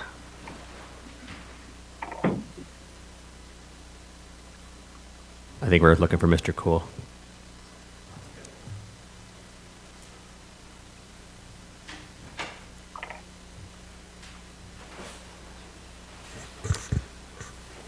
Yeah, CAC, David Cool already left, but I don't recall anything either. I think, like you said, there was a lot of general discussion there, but I don't think there was anything contentious, and I think they pretty much conferred with the staff recommendations of proceeding on these areas. Not to get too off track with it, but I know we all have the option, of course, to watch those meetings. I try to. It might not be a bad idea just to help build value in that committee to kind of give us as council any noteworthy recap so we can see their comments. I mean, like I said, a lot of times it's, well, they approved it, well, that's great, but I'm sure there was some discussion that it's another group of body of thoughts that we might not have, we could have heard from them. So it might be nice to kind of get them a little more involved in the communication, to kind of have a little recap of them to send to us if there's anything of note. Maybe there wasn't, but it would be nice to see something like that, which may jog some ideas about this particular plan if we had heard them. I know we could all watch the meeting, that I'm not defending that, but it would be nice to get something like that. Thank you. Absolutely, we could do that, and we can help with that more information sharing, and be happy to do that. We used to have a time when we used to attach the minutes of the meeting so that the city council can kind of browse through that. With all the video meetings that we're recording, we're hoping that people watch it more, and we're not adding the minutes, but we can go back to that if that's helpful. Yeah, thank you. Councilor Hoffmeyer. Yeah, with regards to this item, and, kind of following up on what Councilor Stuckey said, I'm certainly not trying to sign myself up for more meetings, but if the Planning Commission needed any council members to attend, I would be more than happy to do so. I think most on council would, as requested. And I've communicated with several on the Planning Commission about, whether they would like to attend our meetings when there's this type of thing. And I know they're already making quite a commitment to be part of the Planning Commission as well. So, gosh, maybe it would be better if somebody on council went to a planning commission meeting once a quarter, and, maybe somebody on planning commission should come here once a meeting. But back to this item, like Councilor Wiesner said, this is 9 months of hard work. Thank you, CAC. Thank you, all of staff. And I'm ready with a motion if nobody else has any comments. I move to approve Ordinance 1966 and adopt the 2022 Comprehensive Plan Amendments and the 6-year Capital Improvements Plan. Second. Okay, we have a motion and a second. That motion reads exactly like the recommended action in our packet. A motion made by Councilor Hoffmeyer, second by Councilor Marshall. Seeing no other input or questions, all in favor, please signify by raising your right hand. I did see, yes, that passes unanimously. I can see Mayor Pro Tem Eisen's hand this time. Thank you. That's great. We'll move on to our next item, which is 7A, Resolution 22-20, amending council rules and procedures to include update of council rules and procedure and council staff guidelines. And for that, I guess we have our city attorney, Hillary Evans. Welcome back, Hillary. Thank you and good evening. This item should look familiar to everyone. It is something that we put together after our workshop with Julie Underwood. And it includes amendments to your rules of procedure. The first notable one is we are switching to Robert's rules, which at our workshop when we discussed it, I believe was the consensus. The second big change is addressing remote attendance. I did not get a consensus at the workshop, so please refer your attention to the edits that I made to that. I'm hoping we have a lively debate and can come to a consensus either on what I proposed or something else. I tried to meet in the middle and give you something to work with. So in addition to that, you'll see that there's another item to adopt, and that would be your council staff guidelines that you developed with Julie Underwood. Those are unchanged from the workshop, as I heard no comments that they needed change after we spoke last. So those remain unchanged. And lastly, I just wanted to give you an update on the, for lack of a better term, the ethics code, the code of ethics. I'm working that and we'll present that to you at a workshop in January for discussion. So I haven't forgotten about that, but that's not before you tonight. So I will open it up to you and happy to answer any questions. Thank you, Hillary. So just want to turn to our clerk and make sure we haven't gotten any input on this agenda item. No, Okay. Mayor, we received no input. Okay, so we'll then turn to council and open for council. Councilor Hoffmeyer? Yeah, I think these rules, procedures, guidelines, I think they will really help us do our job in a more efficient and more sane manner, if you will. There was one point in here that I wanted to kind of double back on. It's something we've talked about quite a bit, and I really think it makes a big difference. It's the no surprises. Unforeseen or emerging issues arise. However, if there is an opportunity to communicate with each other in advance, both the staff and council will strive to do so. It goes on. That goes for between staff and council. That goes for council and staff. I think that can also go for council member to council member. None of us like surprises. I answer my phone 24 hours a day, 7 days a week, and my experience has been that most on council do so. So anyway, no surprises, that's all. But I really like this. Thank you. Any other council input or questions? Mayor Yes. Pro Tem has her hand raised. Mayor Pro Tem Eisen. Thank you, Mayor. I want to echo Council Hoffmeyer's comments. The updates to the rules of procedure, are definitely needed. But my favorite part of this process, aside from adopting Roberts, is the written out council and staff guidelines that were taken from the conversations that we had at the retreat I think that it's an excellent summary of the discussions that we have, and I appreciate the work that went into it. And I think it's going to be really helpful to have, rather than trying to recall a conversation that we had a year ago, to actually be able to have something to reference and look back on and stick to. So thank you for the work that was put into that. I really, I'm excited about adding this to our rules of procedure. Great work.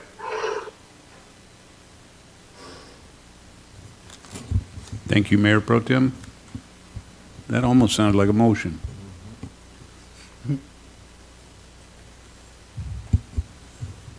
Yes, Councilor Hoffmeyer. It can be a motion. Okay, back to Mayor Pro Tem. I move to approve Resolution 22-20, amending council rules of procedure and adopting council and staff guidelines. Second.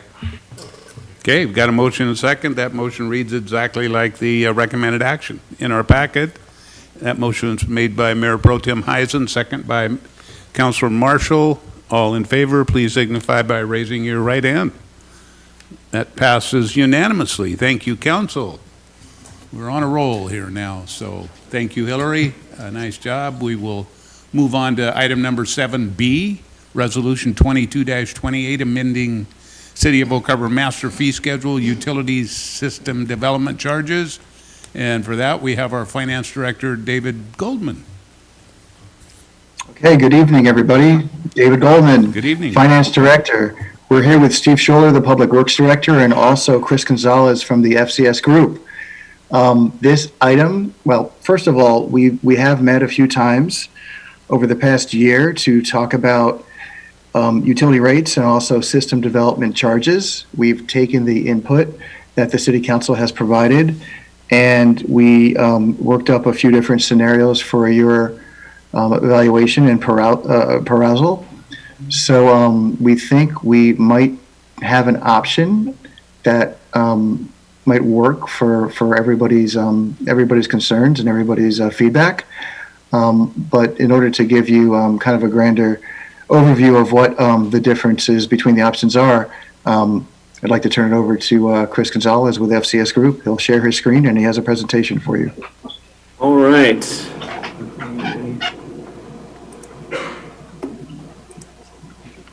Do that.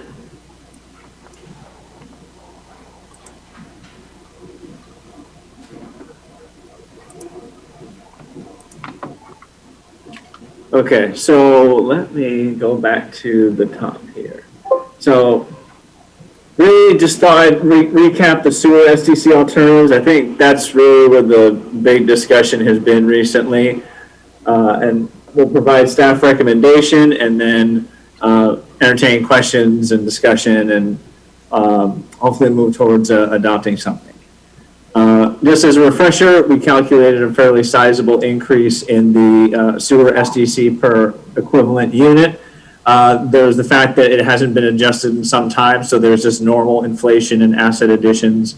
There's also the investment in the clean water facility that also led to a jump in the justifiable charge, and then also a decrease in capacity associated with the updated wastewater facilities. Actually, the current NPDES permit compared to the 2013 wastewater facilities plan. So all those factors led to an increase in the charge from $1,680 to $9,200 per meter equivalent. The council expressed concerns about the impacts of charging this full amount on the development of affordable housing, and we've discussed various alternatives, and I'll summarize those on the next slide. But basically, we've been moving toward looking at a scaled structure based on house size. And for the sewer utility, this is indicative of the expected number of occupants, and as a result, expected wastewater flow.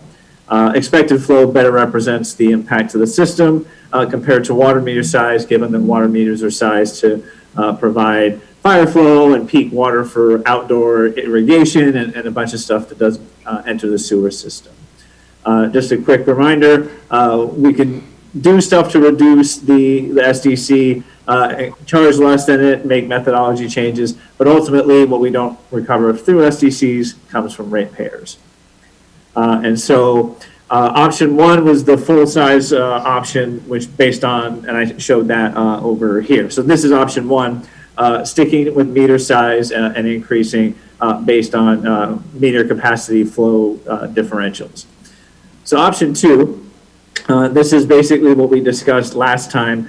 We had 5 different tiers based on home size. In this example, 1,400 to 1,800 square feet is the standard size. And we use the average living area of all the other size categories to come up with an ERU assignment. And we work to phase the charge in over 5 years. And basically, whatever we did for that kind of 1,400 to 1,800 square foot group, that was basically the equivalent SDC for a 3/4 inch meter for users other than single family. And then for them, we would continue to use the meter equivalency basis to scale up. So this is what we talked about last time. One of the key factors or comments that came up was we should change that middle tier. So instead of being 1,400 to 1,800, instead do something that kind of straddles 1,800 on both sides. So 1,600 to 2,000 square feet. And that's what we've done here. And this scenario is very similar to the other one in terms of the overall structure. The key difference is we've looked at 1,600 to 2,000 square feet, which perhaps not surprisingly, the average living area for homes in that category was just under 1,800. And so we've effectively defined that as one ERU. And then looking at the different size categories based on the average living area. And here we've got our charge phased over 5 years. The goal is to have homes that are 2,600 square feet or smaller be capped at that 9,200, that full cost SDC by 2027, June of 2027. And I should also mention that compared to last time, we've also shifted the implementation date from March 1st to June 1st of each year. And so this kind of shows where things are going.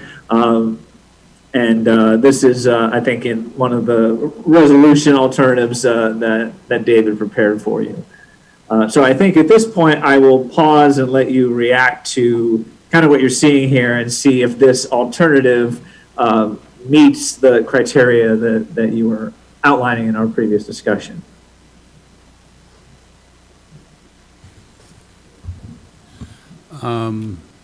Before we do that, I will ask our city clerk if we've had any input from our public. Anybody? No, Mayor, we received no comments from the public. Okay. Nobody's here in the audience to do that, so let's go turn it to council. Councilor Hoffmeyer. Thank you, Chris. Thank you, David. You know, one of the things I would point out on here is that option one really wasn't option one. You know, option one was potentially much higher. So we got to that point, which I think is a good thing. Let's look at option three. I like the square footage breakdowns. I like the 5-year implementation. I like the June 1 live date. Do I like that we have to raise the cost at all? No, I do not. But this is the point that I think we've asked you to get us to, and I would support this item. Option 3, that is. Thank you. Thank you, Councilor. Anyone else want to speak to this? Yes, Councilor Evans. I guess I may just be a little confused. I'm looking at Schedule A in our packet, and the square footage on that in regards to the sewer development charges don't match what this is presenting.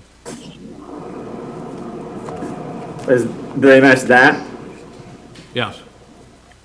Yeah, so that was the original option that we brought, and now this is the alternate one with the revised middle tier.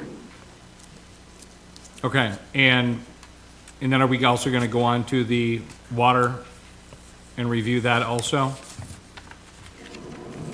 I think we can. I don't have that in my presentation. I think David had the resolution that had the fees in it. Well, the water was going to be adopted at the full rate on June 1st, 2023. That's the option that's included in option 2. option 1, option 2, and option 3. Most of the discussion that we had in the past few meetings was mostly about the sewer rate, because the sewer rates were, well, not rates, I shouldn't say rates. The sewer STCs were going up from 1,680, to a much higher amount because they hadn't been adjusted for quite a number of years.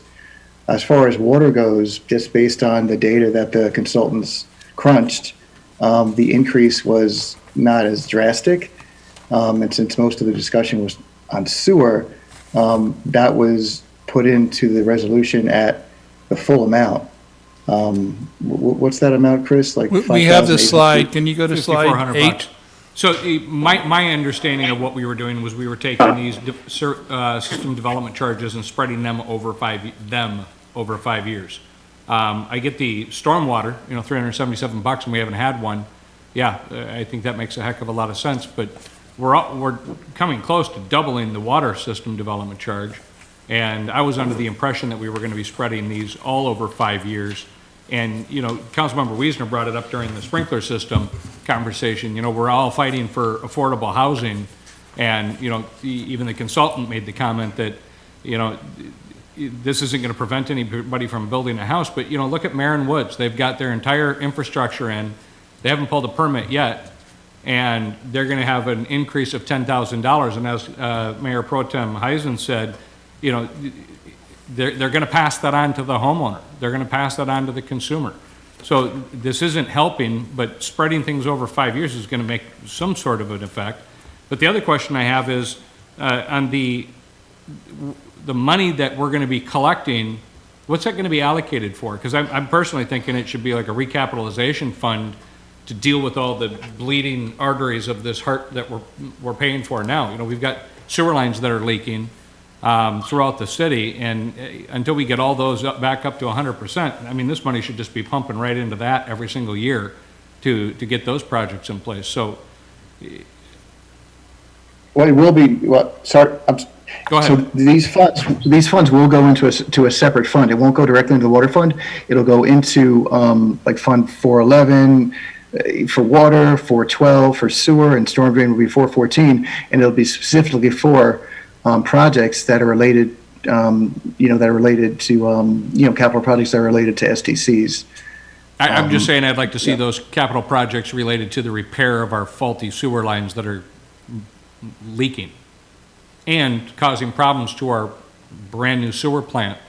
When we have an overflow of the water coming into that system and contaminating all the bacteria that's supposed to be fighting off the sewer that we're pumping through there, we've got to address that. And if we're going to be charging this kind of money for a development charge, then let's take that money and fix the problems that we have before we start doing any other capitalization projects.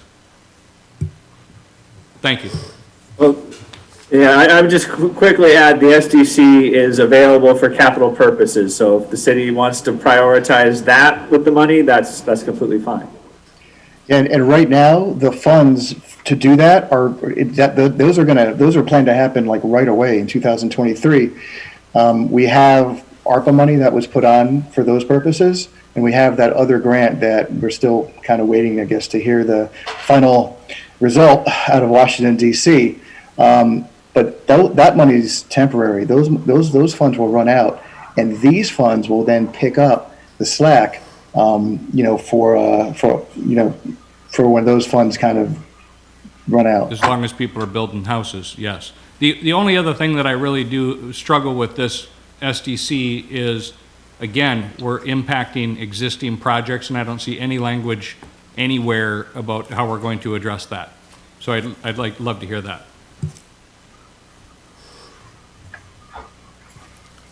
So, Mr. Olborn. I think the timing phase-in is to address it, to give developers the time. So to do Marin so. Woods, they're going to pull all their permits before June, and if they don't, then they get penalized is really what we're telling them. Even though we know that project is there, we know they've budgeted their project based on our current SDCs, it just does not seem fair to me. Doesn't seem fair to me at all. So I guess that's the verification that Mr. Evans is wondering about. Is it when they apply for their permit? Is that? Yeah, we're sticking to the normal practice of when they apply for the building permit for the specific house. But I thought the idea of the 5-year phase-in was the intent to give developers a longer period of time to adjust to the fee, so. Okay. Okay, so staff, yes. And one more issue, the issue of the water phase-in, if somebody wanted to do amended motion to make that either a 3 or a 5-year phase-in, certainly staff can accommodate that.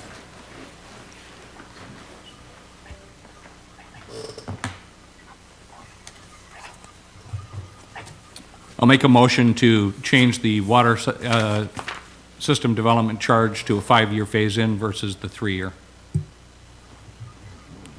Second. So we have a motion and a second to change the water to a 5-year rather than a 3-year.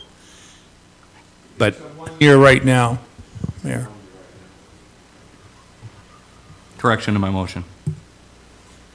okay, so change it to a 5-year rather than a 1-year as it is right now. So we have a motion and a second. That motion was made by Councilor Evans, second by Councilor Hoffmeyer. Now, I'm a little confused as, I assume that does not pertain to the recommended action in the package other than to change that one item.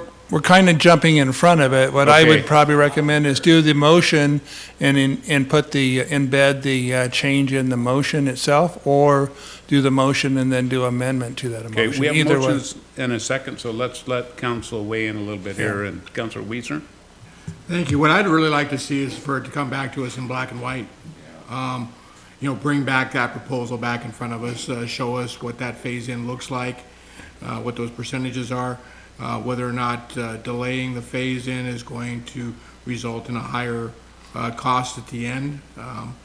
That's what I'd like to. I have it in black and white, actually. I have a spreadsheet up right now with the 5-year phase-in. So Chris, if you can stop sharing your screen, I'd like to share it in black and white.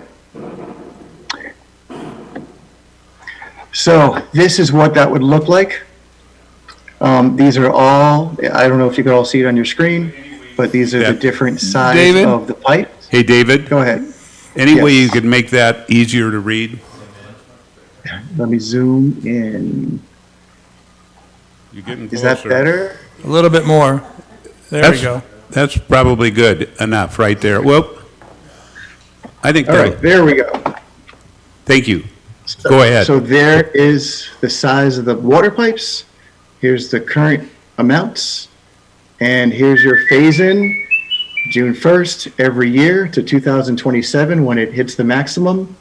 And this is the change each year between the current and June 1st, 23, June 1st, 23 to June 1st, 24, and so on. So that's what it would look like. And I'm also working on the actual exhibit attachment A to the resolution right now, inputting these numbers in. So basically, you're just going to spread it out evenly over that 5-year period. And since we haven't budgeted any of this for CIP projects or anything, since this is new money coming in, we're not going to have to increase the overall cost by delaying the implementation. Yeah, this money will go into a pot, and when we do our next CIP revision, which actually will occur in the summer of 2023, we'll be able to take into account these funds when programming the CIP, as opposed to perhaps looking at ratepayer funds, which we don't want to really have to go to, because we have to plan for the fact that eventually ARPA is going to run out, and we're not sure about that big grant we're hoping to get from Congress. We hope we get it, but if we do get it, that will also run out. We're still going to look for grants. We have a great grants administrator who is wonderful. She's always coming up with ideas, sending it to us directors and people throughout staff to see if we want to pursue things. And I know she's going to come up with more and more all the time. But there are no guarantees. This here, this will be a steady stream of revenue. We can use this revenue actually as match for a lot of grants. A lot of times granting agencies, they want to see that you have a steady, reliable stream of revenue when they're looking to award you a grant. If the grant has a match, which a lot do, this will serve that purpose as well. So, this is how we plan to do it, and this is how it would look over 5 years for the water. So ultimately, by delaying the implementation, we're not costing any additional cost to our developers and no additional cost to our ratepayers. We're just spreading it out evenly. Yeah, spreading it out evenly is the most humane way to do it, I think, because Steve came here. He looked at the history and he found that we had really raised this in decades. I think there was one time I found, like in 2016, where it went up for 1 year by like 3 or 4%, and that was it. So it's unfortunate that it wasn't going up by 2 or 3% a year to keep up with the inflation. Not today's inflation. Today's inflation is crazy, but normal inflation that we used to be familiar with. It's unfortunate that now is like the time when we're putting this in front of the council to make this decision. I know it's not the easiest decision to make. I've done rate studies through many cities where I've worked, and it's never an easy decision, but it's the most humane way to do it. Developers will obviously see the impact of this every June 1st going forward, but at least it's not like a huge punch, where it's like we're going from 3,000 to 5,500, or for the sewer, 1,700 to 9,000. It's at least humanely as possible phased in, so we can start generating these funds for these needed capital projects, and not having to rely on perhaps ratepayer funds, because we adopted the rates for 3 years. At the end of those 3 years, if we don't have funds through this source, we'll have to figure out where to get the funding. And grants, like I said, we're going to keep applying, but there are no guarantees.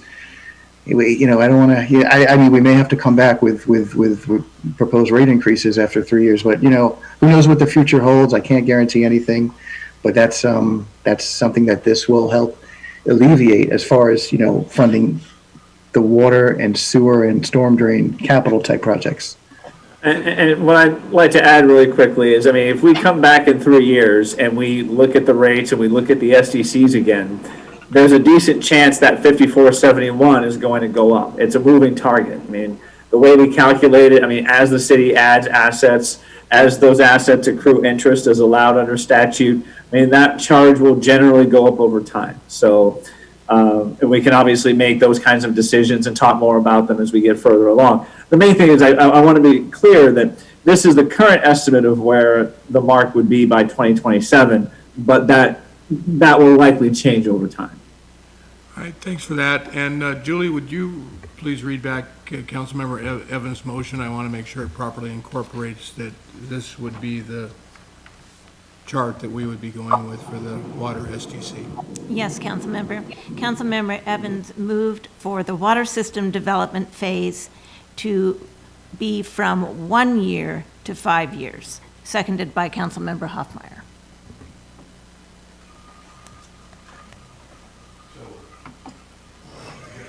If we vote on that motion and pass it, we're still going to have to come back and vote on this motion as affected by the previous motion. Yeah, that's what I would do. The previous note should just reference the subsequent, the upcoming motion for the full increase, just reference the prior motion. So, how's council?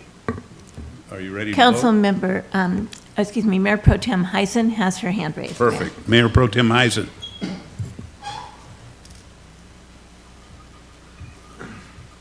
Thank you, Mayor. I don't know if we should withdraw the motion and then just make one motion that incorporates all the elements, or, vote on it and make two motions. It's not terribly complicated either way. I'm fine with it. I think,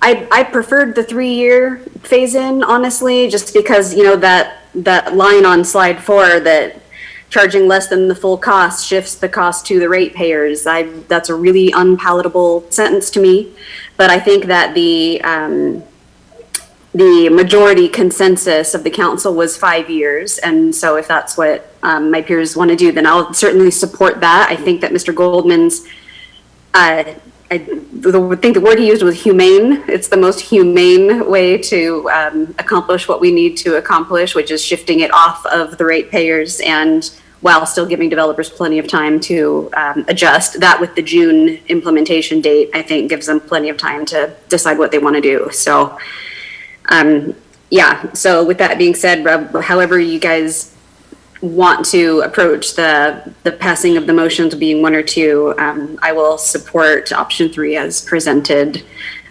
with the phase in of the water as well. Thank you. So I think Councilor Evans, maybe withdraw and then just change this motion.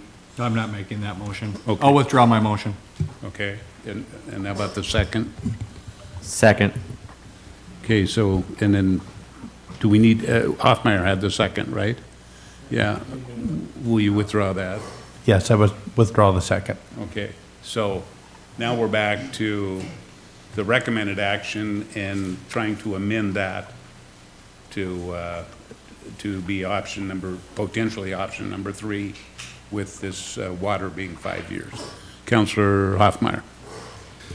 Yes, I move to adopt Resolution 22-28, amending Chapter 18.60 of Schedule A, Development Services Master Fee Schedule, Option 3.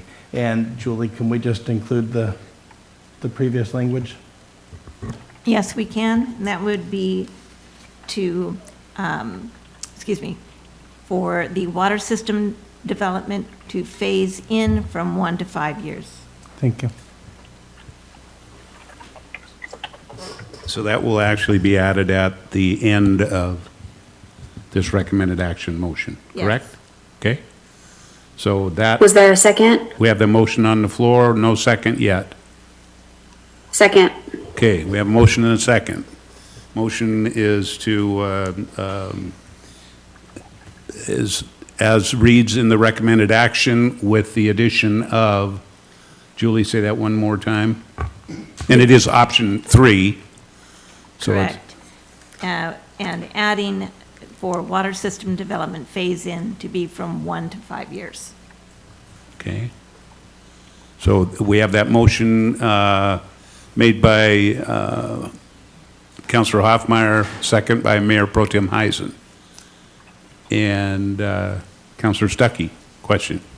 I think we glanced over a very important slide there. Can you pull up slide 7? Sure.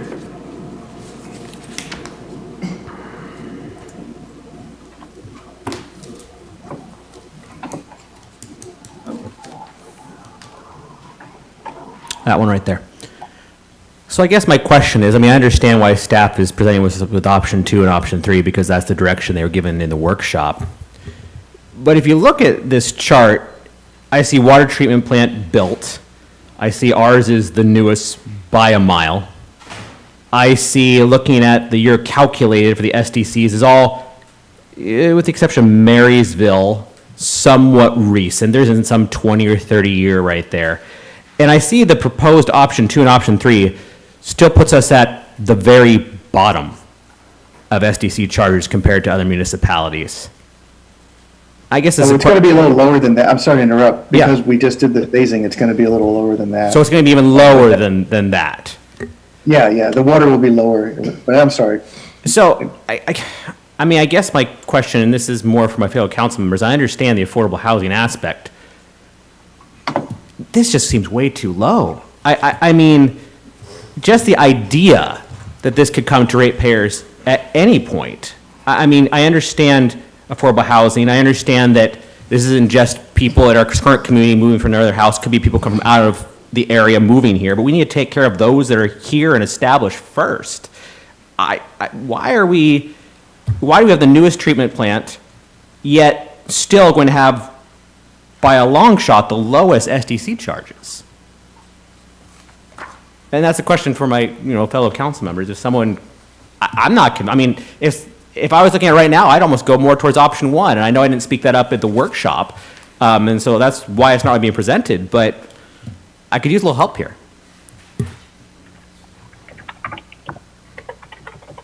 Councillor Evans. I just would like to say that we are not Bonnie Lake. We are not Anacortes.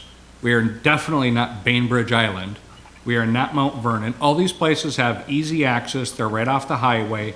We do need people to build houses here. And affordable housing, yeah, it's a big deal. We're a completely different animal from any of those cities on that screen, and they continue to compare us to them, but we are not them.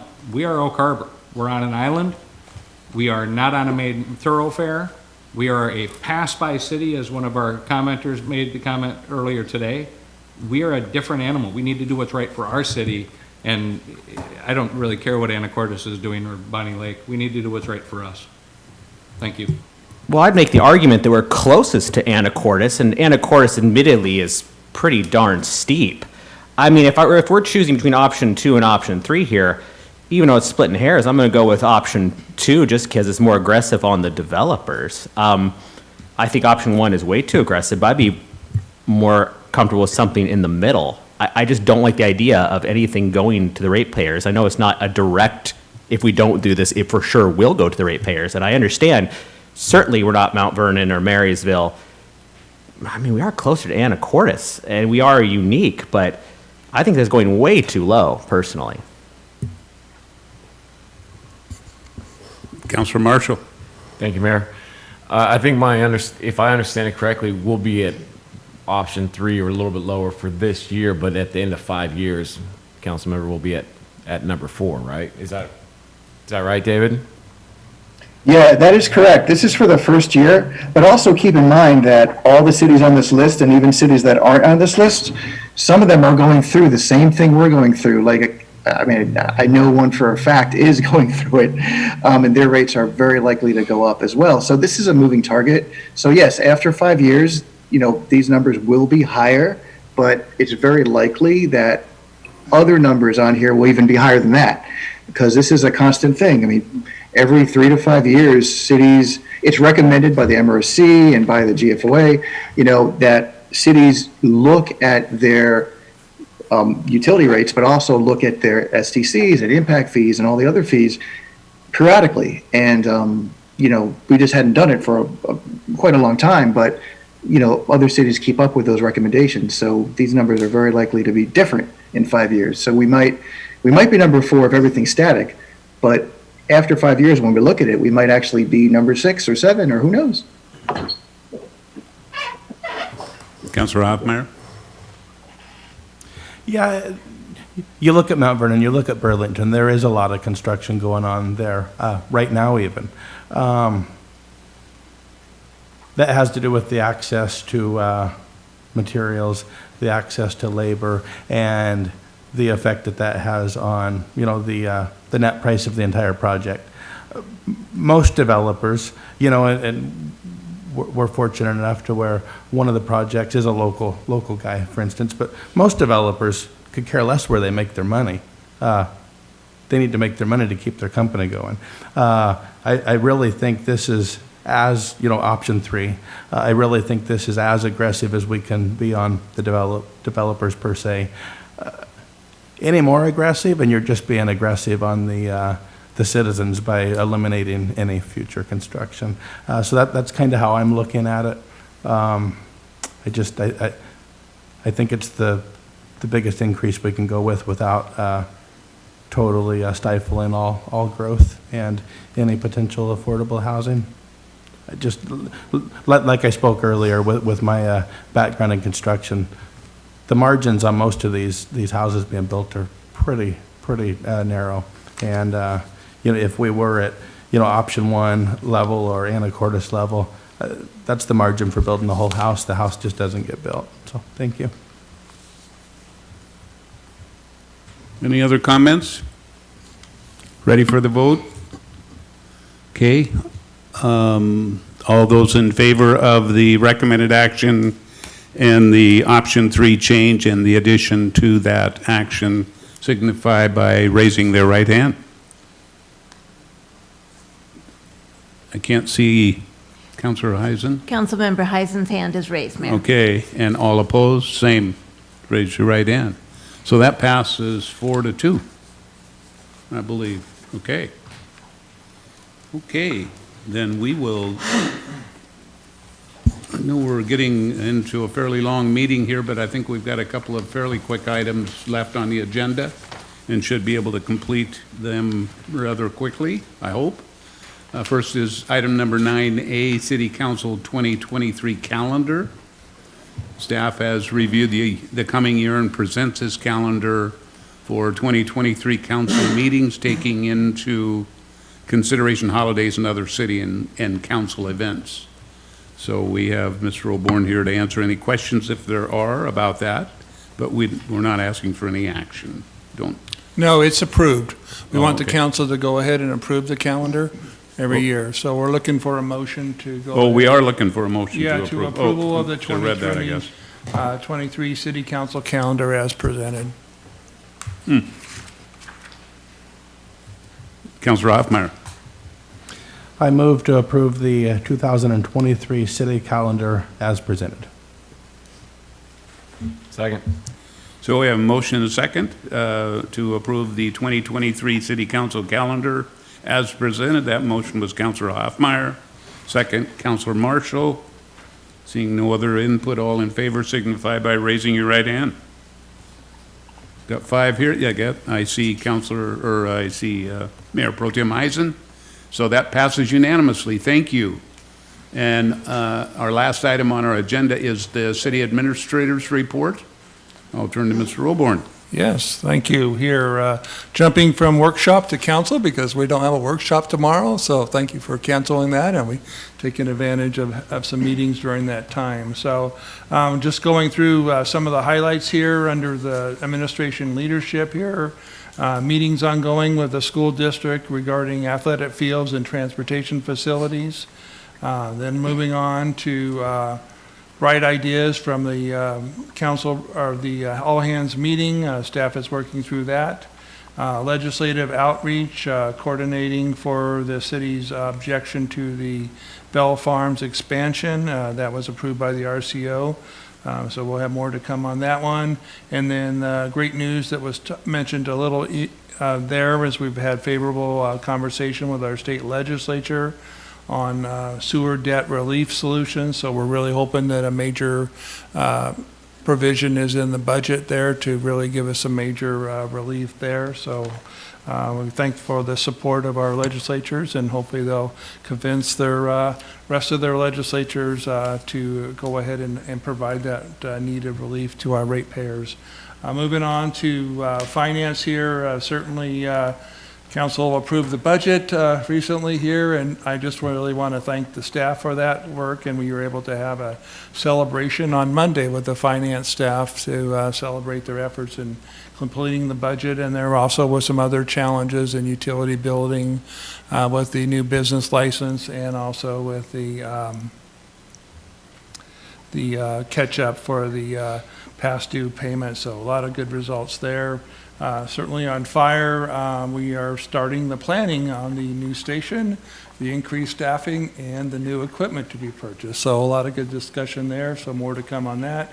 Under human resources, we're nearly completed the economic development coordinator position filling. Not quite ready to announce the position, but I expect to do that in the next few days here, who that person is, and a starting date. Moving on to public works, surplus property structures. We've got the right out the window there behind you, the 45 Ireland Drive structure. We've got bids for people to buy that structure and move it. So it closes on January 4th. So hopefully that helps with the affordability. And then we got the other structure that we talked about in that area for surplus on Whidbey next to the center is due to be demolished this month. And then the mayor already covered the city's win on the 2 transportation grants, and just really great team effort there in all these items, and I'm open to questions. Councilor Stuckey. Just a question on the Glint Car Wash Sonic Drive-In. When are we expecting to hear from the hearing examiner regarding that item? It's usually a couple of weeks from when they do it, usually 2 to 4 weeks, I believe. Wasn't it over a month ago? Or am I off? And I don't think I have the. It wasn't within the last couple weeks. I can follow up on that. Sure. Yeah, if you don't mind. That'd be great. Yeah, Thanks. I'll follow up and get back to you. Anyone else? Questions? Well, as I said at the beginning, this is our final city council meeting for 2022. I'd like to take this opportunity to thank the council and to thank our staff and our citizens for what I think has been a very productive year. I especially appreciate the civility and the courtesy shown, but the lively conversations and good for decision-making, and I appreciate that. I'd like to wish a wonderful holiday to everyone, safe, have fun, give your loved ones a little extra hug this year, and our next council meeting is on January 3rd as we start the new year. So unless anybody else has any other comments, I'll entertain a motion to adjourn. Motion to adjourn. Is there a second? Second. All signify by saying goodbye. Thank you. That passes.